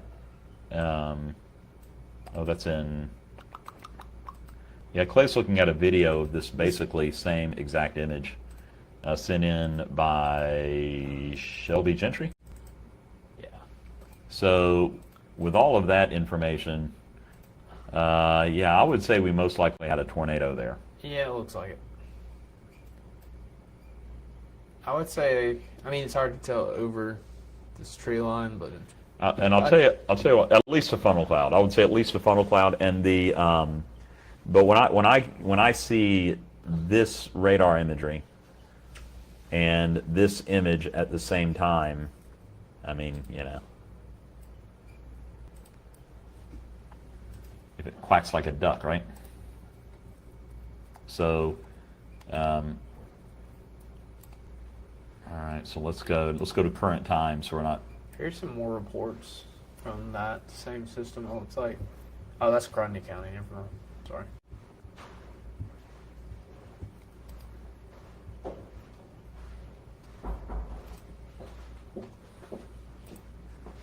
You guys still on Facebook Live? Yeah. Okay, gotcha. Can I reach down and grab mine here? Hey, oops, sorry, Clay. Sorry. Ouch. There we go. You got it.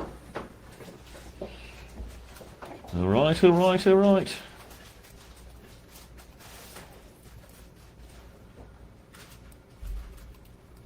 I'm still watching. Really, just a lot of rain right now. This is what is known as babysitting the radar to make sure nothing pops up. And what we are basically waiting on is to see how far north this gets, and then what this does.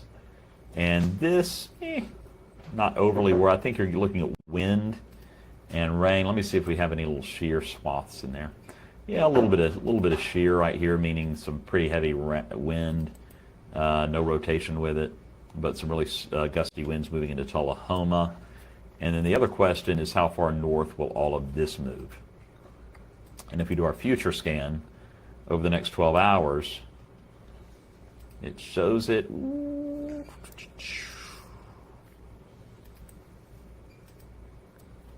Yeah, trying to lift up into Ellijay, Blue Ridge, Murphy.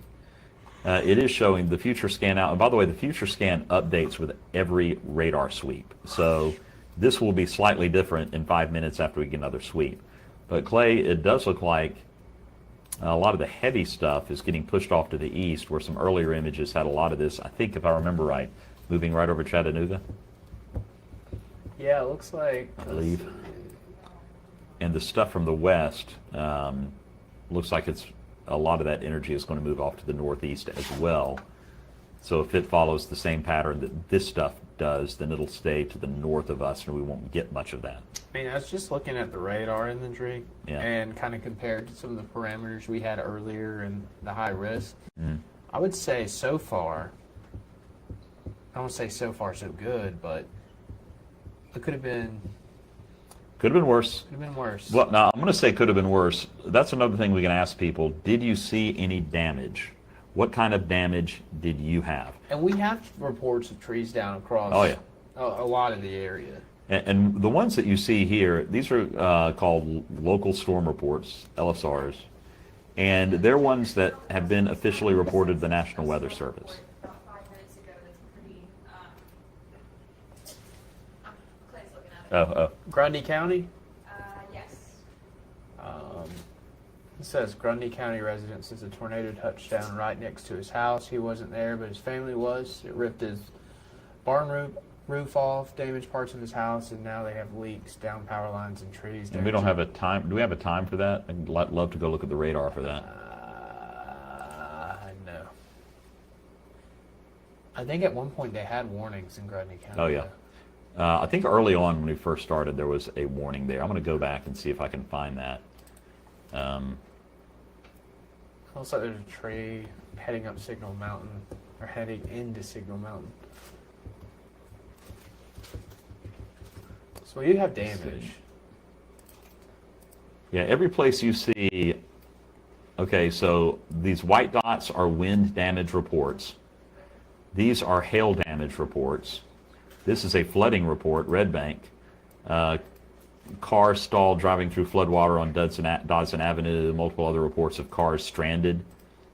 This is a lightning report from early on. This is, I think, this morning. Lightning strike damaging the Meigs County Courthouse. Hail report in Athens, McMinn County. Here's a wind damage report in McMinn County. Trees down. A lot of these are going to be just trees down. Few trees down. Several trees down. Trees down and structure damage to homes in Palmer. Estimated by radar. Oh, the wind speeds were estimated by radar. Does it have it on there? No. Sequatchie County, trees down. Bledsoe, trees down and twisted. And the reason they put the twisted phrasing in there is because a lot of times if you see trees either down in a circular pattern or maybe a tree is twisted, then that could be an indication of a tornado rather than straight line winds. So that's why they included that in there. And that's a hail report. So that's mainly what we had. A lot of wind damage reports. Not a lot coming in yet from North Georgia, although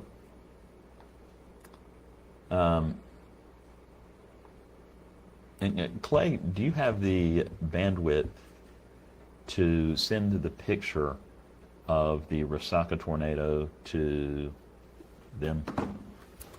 I don't think I saved it in there. I just forwarded it to me.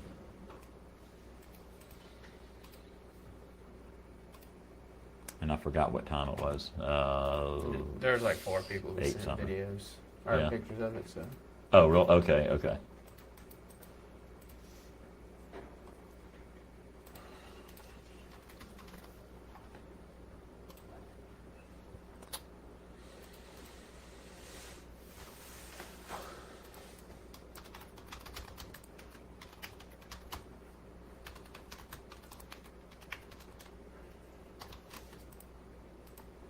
All right, bear with me just a second, guys.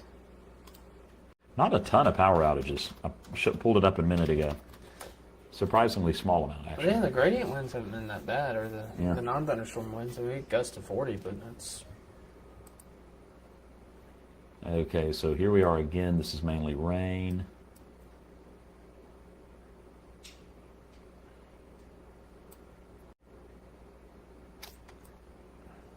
And even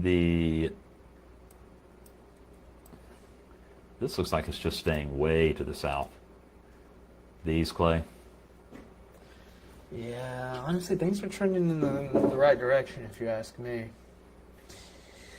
So I'll hand it off to David, and I'm going to get some Z. Hey, whoa. I did finish my Sunday school lesson earlier today in anticipation of being here until 3 in the morning, but we may not be here until 3 in the morning. May not be. Nice little storm here west of Fayetteville. Say storm, a lot of heavy rain. Bet there's wind with that. Betcha. A little bit. Fortunately, nothing in this line moving through Huntsville has been severe for the last hour and a half. Mm-mm. That's good. Oh, okay, the Resaca. I was pulling out the Resaca. Focus. Okay, so the timing on it is like 8:30ish. 8:20ish.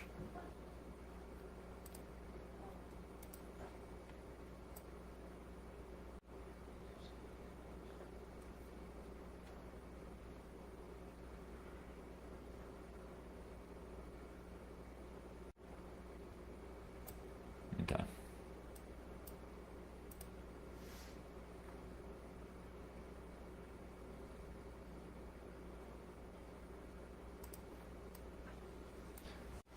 me see what folks are saying. What do you guys have going on? Sorry, I was making sure my wife got in safely. No, you're fine. There the baby. I texted my wife at one point on air, so with the Saudi Daisy storms. Yeah, I heard it. So, people are asking kind of how things are shaping up. We're not 100% out of the woods yet. Things have trended, I would say, in a good direction for us. We still want to see what happens with this last little batch that moves through. This batch with the 2-hour future scan, okay, let me go through it real quick. I'm just going to go zip 2 hours in advance. So this now has a more southern trajectory. Earlier, this line was scheduled to go on the future scan right through Chattanooga, but now we've got this more southern trajectory taking it through a little bit of Chattooga County, but even south of Dalton, maybe going into LJ and Blue Ridge. So if that trend continues, hopefully we just keep this thing way to the south. Folks in Atlanta are probably going to be getting a little bit of this, some stormy activity, maybe 1, 2 in the morning. But, you know. And we still have the tornado watch valid until 1 o'clock Eastern. Yeah. So that's another 2.5 hours. And I would probably hang out until 1 a.m. Oh, yeah, just to be safe, because they did cancel it for areas to our north. It looks like Blount, Knox, Loudoun, Roane, Scott County. Oh, yeah. Look at that. Actually, they've canceled a lot of those. Wow, to our west, too. So Northeast Alabama, no. Okay, this is something nice to talk about. So, Northeast Alabama, no tornado watch for you. It's done. I don't think I'm trying to get. Oh, okay. So for our Sequatchie Valley, I'm going to take the flooding off for a minute. Bear with me a second. Get this flooding off of here. So those are all of our tornado. Well, I put tornado debris swath because I knew there wasn't anything and we'd be able to see the watches clearly. So that's why it says tornado debris swath, but I'm talking about tornado watches. Does that make sense? Okay. So we have seen, Northeast Alabama. We're going to start to see these peeling off, I think, within the next couple of hours. I think what they're waiting on is, let me crank in the reflectivity again. I don't know. I guess they're waiting on this line to go through. Once that line goes through, keep in mind the chances of this developing a tornado, I'm just going to say they're low. They're low. But my suspicion is that the National Weather Service will keep those tornado watches in place on the Tennessee side. But notice again, when we future scan this, notice they lift to the northeast. Well, you know, okay, so this is probably the reason that the tornado watch will stay. Look at that. That little burst coming through Scottsboro, and then Marion County, then Sequatchie, then Bledsoe. So maybe they're waiting on that to move through. We're getting a lot of reports of power outages across a lot of Grundy County. Somebody said a funnel cloud was seen. Move that. Tornado touchdown and. We don't know about touchdown. We have pictures. We have enough pictures and video, and enough evidence on radar to say that a tornado moved through Resaca, or excuse me, at least a funnel cloud moved through Resaca, but it's not officially a tornado until it touches the ground. So did a tornado touch down? I don't know that we've had anybody say that they saw it touching down. I think a lot of people took pictures, got video. I'm going to ask you something. What? Can you assemble all of those pictures into a Facebook post quicker than I probably could? I can assemble. So this is the picture that we have been sent about 5 times. Is it the same picture? It's from the same source. It's the same. Yeah, it's. Okay, now that's I don't know different. who originally. I mean, it's just this one zoomed in of this. But what was the lighter one? There was another one. That was Dayton. That was what? That looks like a scud cloud to me. Yeah. I don't think that's a funnel cloud. personally. I've seen this plenty of times. Yeah, my eyes are wanting to see a little turn, but I don't know. That's a dicey one. Maybe.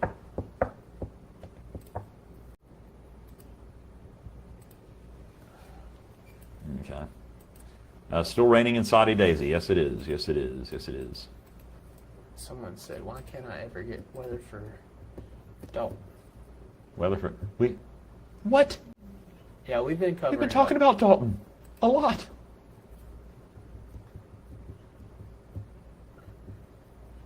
Like the tornado that went up through Osaka. Actually, said she tried to send the Funnel Cloud and Harrison email. I don't think it's sent. Maybe it was to your email. Let's see it.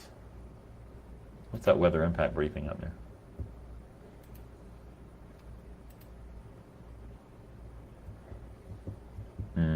Okay.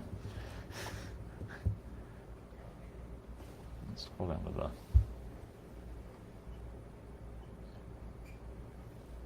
Okay. All right. So, continuing to watch. Now we have just... There's only one tornado warning, and it looks like it's a confirmed tornado warning south of that Irving. little guy.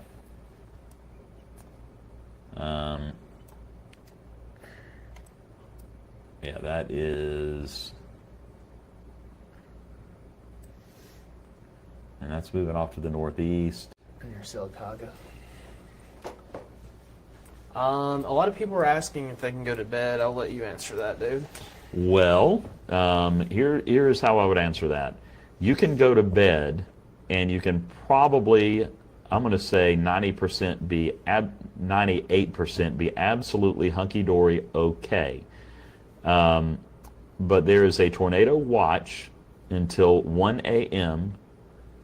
for all of our area except Jackson and DeKalb County in Alabama. So what we're watching and what we're looking at is all of the energy down here, the energy here, and things are looking good. Things are looking positive, especially for this. This looks like it's going to move to the north more than to the east and miss our area, just clip by the north of our area. So I'm not really worried about this. I'm not over worried about this, but if we do our future scan, notice it goes, yeah, and I'm going to zoom in a little bit. And now it looks like it's even a little more further south. Now it's even south of Chattooga. But still, Ellijay, Blue Ridge might get some of this. It looks like a lot of this is going to stay south of Chattanooga, a lot of this nastiness. This, to me, is really the only thing of concern that I'm seeing. I mean, I'm not, As I look at, just kind of from this standpoint, as I'm looking at the radar, and looking at Chattanooga specifically, I don't know. It looks like the rain's going to wrap up here by about midnight. Yeah.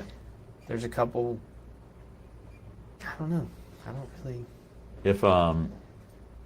If these can somehow, and I don't think there's a good chance of it, re-energize and produce a tornado, that would be neat. That would, not neat in a good way, but just that would be and I'll tell you why, because if we go to the reflectivity, the trending is for these to get to weaken.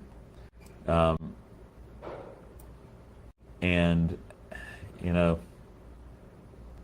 I just don't know how unstable the atmosphere is, if it can gin anything up right now, like a tornado.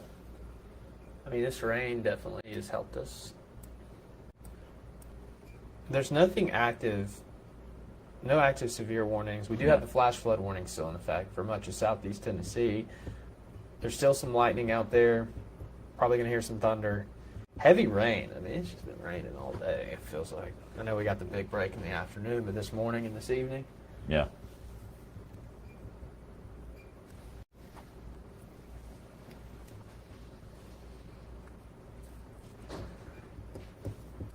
Calvin? Is it safe to say this thing is moving out pretty quickly? I would say here's what my tease would be. We've had some pretty strong storms, a lot of heavy rain, and even I don't know that I'd even say even a tornado. But we've just had some really good active night of severe weather, and there's still some stuff out there. Anything else to worry about tonight? Works for me. And guys, when you watch the 11 o'clock news tonight and you hear Calvin say those words, I wrote it. Do I get any money for that? Yeah. $5. $5.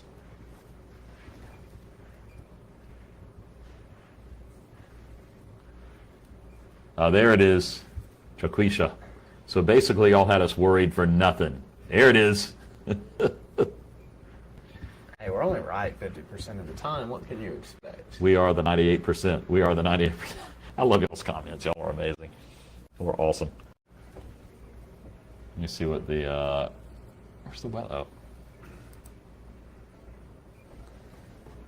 I will tell you, I love doing Facebook Live, and the reason I love doing Facebook Live is there's nothing cooler or more fun than interacting with y'all. And I mean that. And, I think from the standpoint, when we have the parameters like this, we have to take it seriously. We always want to over-prepare, in my opinion, and hope for the best. But this storm, it's not been, in my opinion, a flop.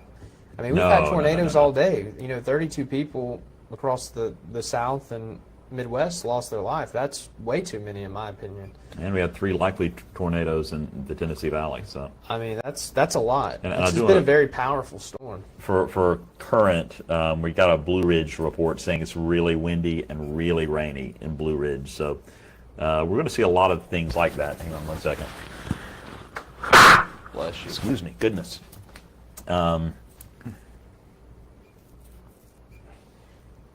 What's your favorite drink while on air for so long? Diet Coke, man. Clay? My favorite drink after on air honestly, just ice cold water. Ice cold water. Because we're wild and crazy guys. Yeah, that's about it. Cleveland, you're just getting good, solid, steady. Just look at just Bradley County, just wet. Just wet. Chattanooga still getting rain. The lightning really beginning to, not even seeing a ton of lightning out there right now. And then I see Cheyenne that says thunder and lightning in Cleveland. In Ringgold, getting loud with lots of lightning. All right, forget that thing I said about the lightning. Just had a big thunder in Murray County. Look at the message from Paul. Where? Right here.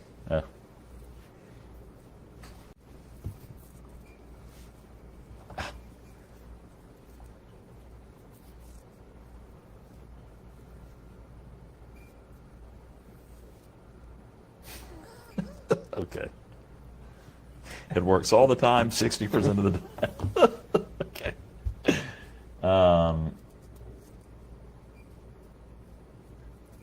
Let's see. How is Blue Ridge going to be later?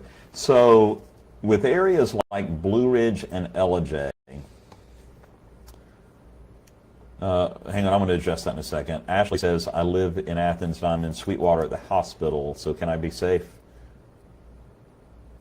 Yeah, I think Athens is, I don't think you're looking at anything, I think you're, okay, the tornado watch is still there. If you're in Athens, I will be blown away at this point if you get anything resembling a tornado. And I don't say that lightly. I really believe that. And Yeah, I a think lot you're of the gonna be wind okay. right now is from the tide pressure gradient that we've had. So a lot of these winds are probably non-thunderstorm winds at the moment. It was windy last night. Last night the winds were kicking up really hard. As a matter of fact, we actually have a map for that. Kelsey wants to know about Barnell and Dalton. Kelsey, and I'm not saying this facetiously, but what about Barnell and Dalton? Like specifically, what happened? Because there was a couple of tornado warnings there earlier. What can we expect? So And by the way, this goes to black every now and then. It comes right back. It'll pop back in. I was going to find the winds. So if you give me a little detail on what you mean by Dalton. She was asking about what do we expect moving forward? So moving forward? I'll do another future scan. How about that? Coming up in just a second. and we'll take you through there, because those are the areas, some of those southern areas that may get a little of that energy in Alabama coming up to the northeast, so we'll take a look at that in a second. First, though, we're going to look at some current wind speeds and current wind gusts. And these are some current wind speeds, and we'll go back to those power outages. Yeah, Grundy County, 80,000. 80,000. That's 8,000. That is a lot, though. That is a so lot. Here are our current wind speeds, and you can see we've got 21, 10, 13. So current wind gusts, ooh! Okay, there you go, man. Again, non-thunderstorm wind gusts up to 50. So this was predicted all week long. Gusts this high, especially at this time of night. We were predicting wind gusts of about 30 miles per hour all day, and then as this line got closer, we're going to see the sustained wind gusts getting up to 40, 45 miles per hour. Which one? Kevin. Kevin says, can I come out and hang with you guys? Kevin, no. So the wind speeds, Kevin, come on up, man. We are hanging out. This is hanging out. Bring some waffles. What's the weather in Waffle House in Dalton right now? I want to sleep. Eli, are you sleeping in the Waffle House in Dalton? The weather in the Waffle House is probably, set 68? to around 68 degrees. Yeah, 68. Smells like hash browns and hot coffee. Places like that, they're open 24 hours. And when do they clean? Like that deep clean? When do they? It's the Waffle House. Come on, man. They don't. That's fair. That's hey, Waffle House is clean. I don't know how they do it. It's amazing. There's one in Soddy Daisy. That's what makes the waffles. And it is amazing. It's seasoned, well seasoned. Good stuff. Okay, so there you go. These are 50 mile per hour wind gusts. So you're going to be feeling that, I'm going to say, for another few hours. You're going to have some pretty gusty winds blowing along. The power outages that we had up there. And someone's asking about Somerville, too. It's about, Somerville's okay, kind of... I'll pull that up. Yeah, he's about to do the future scan, so we'll look at all of our communities. Where is the one? And how things should play out over the next little bit. And again, I'll focus on this. So Fannin County, 1,500 homes without power. Grundy, 8,000 homes without power. So that did do a number with some of you guys for power outages. Now, I will do future scan again. And this is where everyone's asking about their specific community. This will be where you get to see how things are going to progress for your specific community. So For 2 Somerville, hours. Tryon, Dalton, Farnell. This is the next 2 hours. All right, so click on future scan, and it will take the current radar image and create this. And this updates every 5 minutes or so. So it's a fairly new image, and it will take you through. So the thing we're going to look out for is this, which I think is just going to go off to the northeast, and all of this energy down here. So let's start. I'm going to do it twice. We're going to do it down here and see where all of this mess is going to go. And notice the time up here also. Let me turn off the lightning. Notice the time going into the future. Okay, Cedartown, 11:30. Rome. So there you go. Bucky's, 11:45. Ellijay, 12:17. So based on this, if you're in Somerville or Tryon, your threat should end around midnight. Yeah, and it looks like it's going to stay south of Chattooga. So if you're Somerville, Tryon, there you go. So very specifically for Somerville, Tryon, I just don't see much. See this? Maybe that comes up and clips you. And I just can't 100% rule out. I think if there's going to be any additional severe weather, the best chance will probably be for places like Calhoun, Ellijay, Blue Ridge, maybe up through Murphy. Yeah, we just haven't, it's just doesn't extend out far enough. It's only 2 hours, so you can project that out into Cherokee County also. But by 12:44, like all of northeast Alabama looks clear. Chattanooga, Altamont, Dunlap. All of these tornado watches will be over and done with in 2 hours. Yeah, and even like Athens, Cleveland, pretty much north of the Tennessee state line by, let's say 12:31, threat's going to be over, and it'll be North Georgia. And really north central Georgia and North Carolina. So now I've done that side, so now let me do this side, the Tennessee side. We'll go back and start again. Pick out your community. Pick out your community, and here we go. So this is all that nasty rain mess, in with a little wind as well. Chris said that Waffle House waffles are pretty bad. And Chris, you take that back right now. Okay, so 1046, we see the rain lifting. There's that line to the west, just kind of staying to the north. See a little burst of energy working its way through, Bradley County, Athens. So yeah, don't expect anything major with that. Again, keeping an eye on it, but I'm not expecting anything major.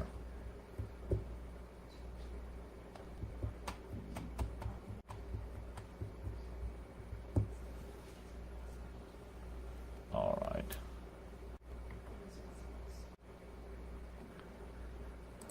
So did we get everybody? I think we got everybody. All right. What are you guys saying? Will North Georgia look okay for Sunday? Everybody will look okay for Sunday. I honestly have not looked at Sunday in a while, but last I saw, and Clay, if you've seen anything later, maybe a few little spotty showers in the afternoon, but, yeah, Sunday's fine. No severe So weather. the major is over for Chattanooga. The what? She was asking if the major event's over for Chattanooga. Oh, okay. I mean, look at the radar. I think it is. Yeah, if it were, I'll answer it like this. If I were at home with my family, we would be going to sleep in Chattanooga. Now I'm looking at a little bit of... Because you're kind of looking at things just to the southwest of Chattanooga. That moving through Jackson County is non-severe. It's just heavy rain. So, yeah, DeKalb County, it looks like that main convection should stay. I mean, it's been trending to the south with the latest future scans.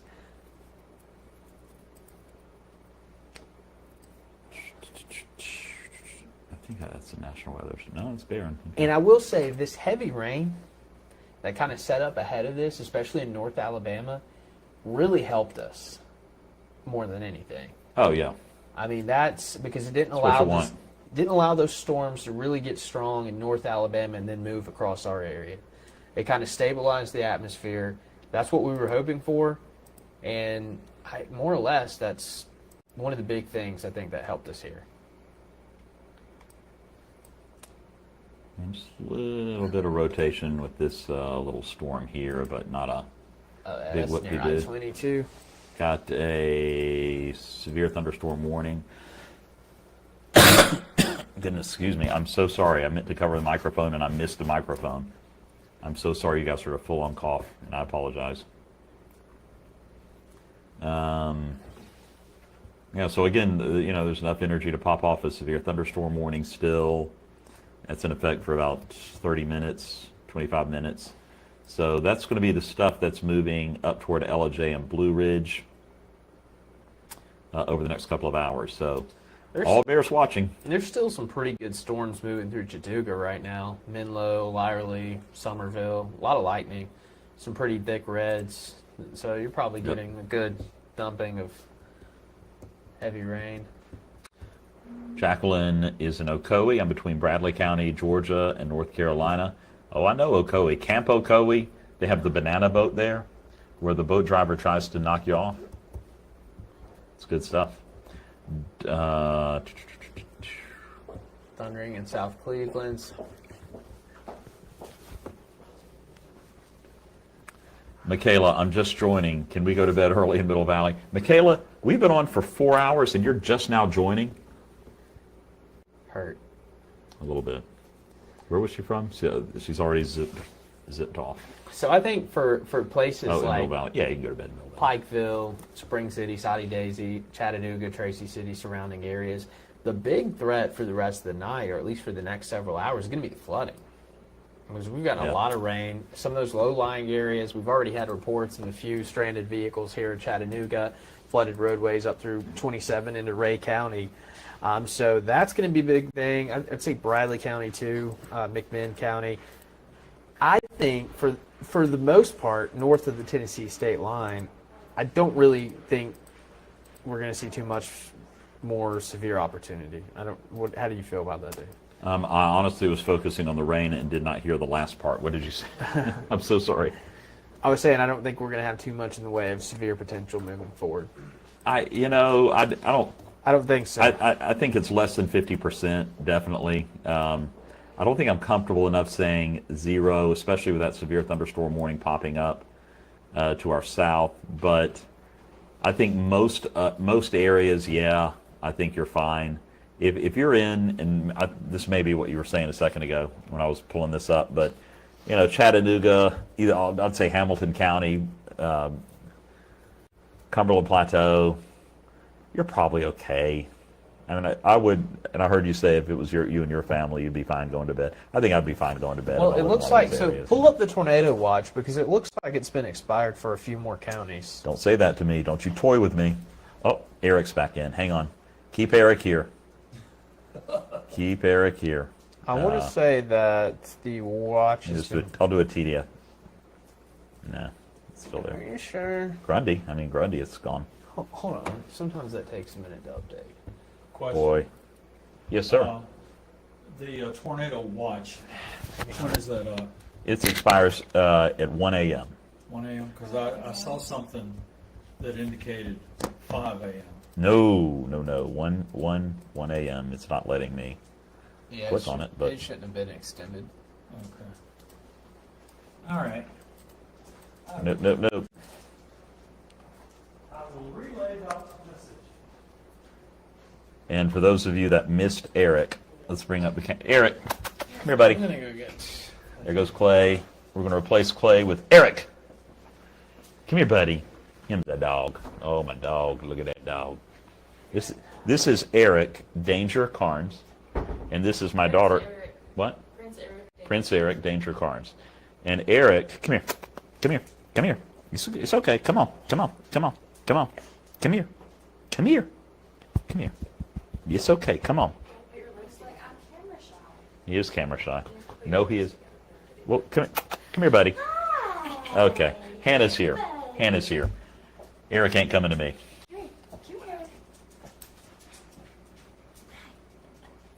My dog. Look at that boy. He's a good dog. So Eric, this is first time on television and first time hanging out with us. So we love hanging out with Eric.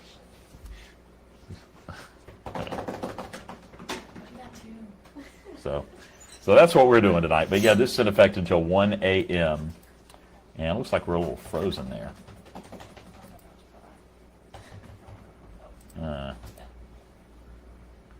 Oh, I know why. Okay, that's why.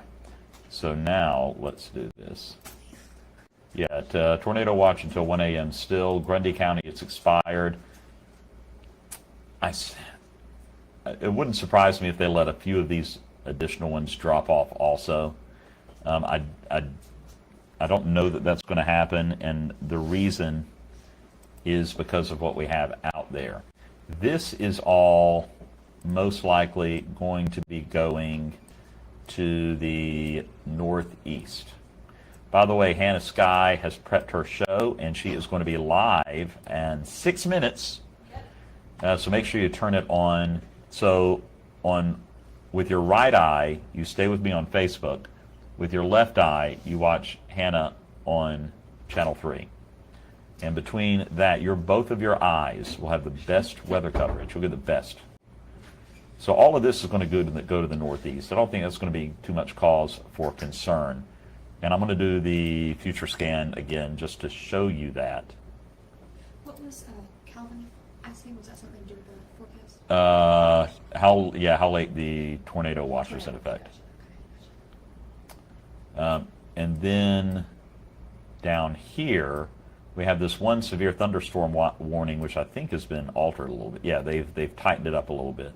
As it begins to head into Georgia, we're going to keep an eye on that. And this is one reason I think some of the tornado watches will be allowed to continue. Again, this is a tornado watch in effect for wind, and I don't think we've seen any hail with it. A little bit of hail right there, but I don't think we've seen any significant. Oh, well, okay, I'll take that back. Okay, note to self, this hail swath product doesn't work. That one does. Okay, so we are seeing quite a bit of hail lifting up with this particular system. And yeah, 100% chance of hail. I don't see any significant rotation. A lot of wind with that, just east of Jacksonville, Alabama. So all of that is going to be moving in. Look at this. Check this out. So that hail swath product does not work. That one The mosaic lights it up and looks better. So because of that, I think at least some of the tornado watches, especially North Georgia, you might see them sticking around longer than you want to. The ones on the Tennessee side for, again, Marion, Hamilton, Sequatchie, Bledsoe, Ray, you're probably going to see yours expire before 1 a.m. So what are you guys saying? What are you talking about? Caitlin, all three of my dogs are sleeping and snoring right now. Good, good, good. Also wondering, Dalton. Oh, I told people I would do a future scan. Yeah, he's going to do one. I failed. Okay, so here we are. There's the beginning of the future scan. And I will say they just reissued, they extended the severe thunderstorm watch into Georgia. That's the state. That's the name of the state. And that includes Gordon County, but that's about as far north as it is. And what that tells me is they've done the same trajectory that I'm about to show you, and they're seeing it going pretty much in the same direction. Maybe moving into Gilmer and Fannin. So let's take a look at that and go through it. And there you see those storms moving right through the warned area and then continuing to move on into Ellijay and Blue Ridge. So could we have some severe thunderstorm warnings in those areas? That is, it's a possibility. I'm not going to rule it out. We could get a couple of severe thunderstorm warnings in some of those outlying areas up around Ellijay and Blue Ridge, so we're going to keep an eye on that. Yes and no. That was closed circuit for my daughter who wants to go home now. She was asking if she would die if she drove home. Just drive careful. Are you taking Eric with you? Yeah. Okay. Do you want to keep him? You'd have to take him home. No, if I have to take him in my car, no. You take him home. No. I think Eric has had a good day today. There's a road closing in Graysville. Hickman Yeah. Crossing is underwater. Oh, yeah. Yeah, that's Somebody said something interesting earlier. Sorry, can we rename some of these towns? no. The names of towns are historic. And I like the Skillet Lick, or what is it? Lick Skillet. Yeah. Lick Skillet. I probably butcher. Oh, someone asked what socks I was rocking. What socks are you rocking? I don't even know. Star Wars. Can we see? Yeah, it's Darth Vader, and Here's Clay's socks. This is how late in the evening we are. Clay, your socks. it's I don't know if you can. It's just Darth Vader or Darth. Yeah. Is it Darth? And a stormtrooper. The funny thing is, I don't even like. Don't say it. Don't. I'm telling you, don't say it. Star Trek. You don't like Star Trek. I don't like Star Trek. Actually, I've only seen one of the Star Wars movies. Are you serious? Yeah. I know. Which one? Like the Star Wars movie? The third? I don't know. The one. Episode 3? The guy. Where your father. Yeah, it's Darth Vader. Can I get roasted in these comments? Turn that camera off for me. I'm so sorry. Ponding on 58 in Meigs County. A lot of thunder in Georgetown. Oh, I'm still on the future scan. So let's go back to our reflectivity. And once again, we do have severe thunderstorm warnings in effect for hail and for gusty winds. Not for any place in our area. All of this is south of our viewing area.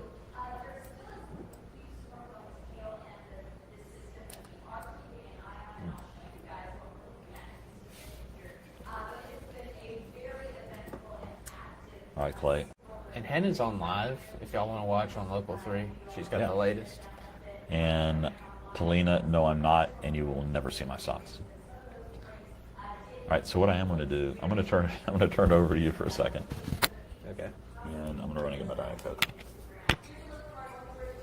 Would you like a LaCroix?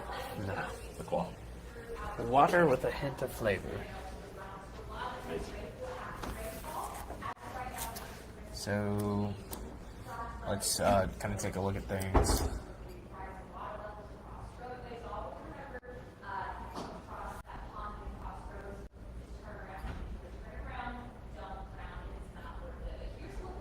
All right, so the chat approves the socks. That's good. Good. So no active. Actually, we do have a severe thunderstorm warning for parts of Gordon County now. It looks like that line is going to sneak into our southern areas. That is for Fairmount, heading down the 411, Ranger, Bobo, Rio, near Farmville. So just off to the east of Bucky.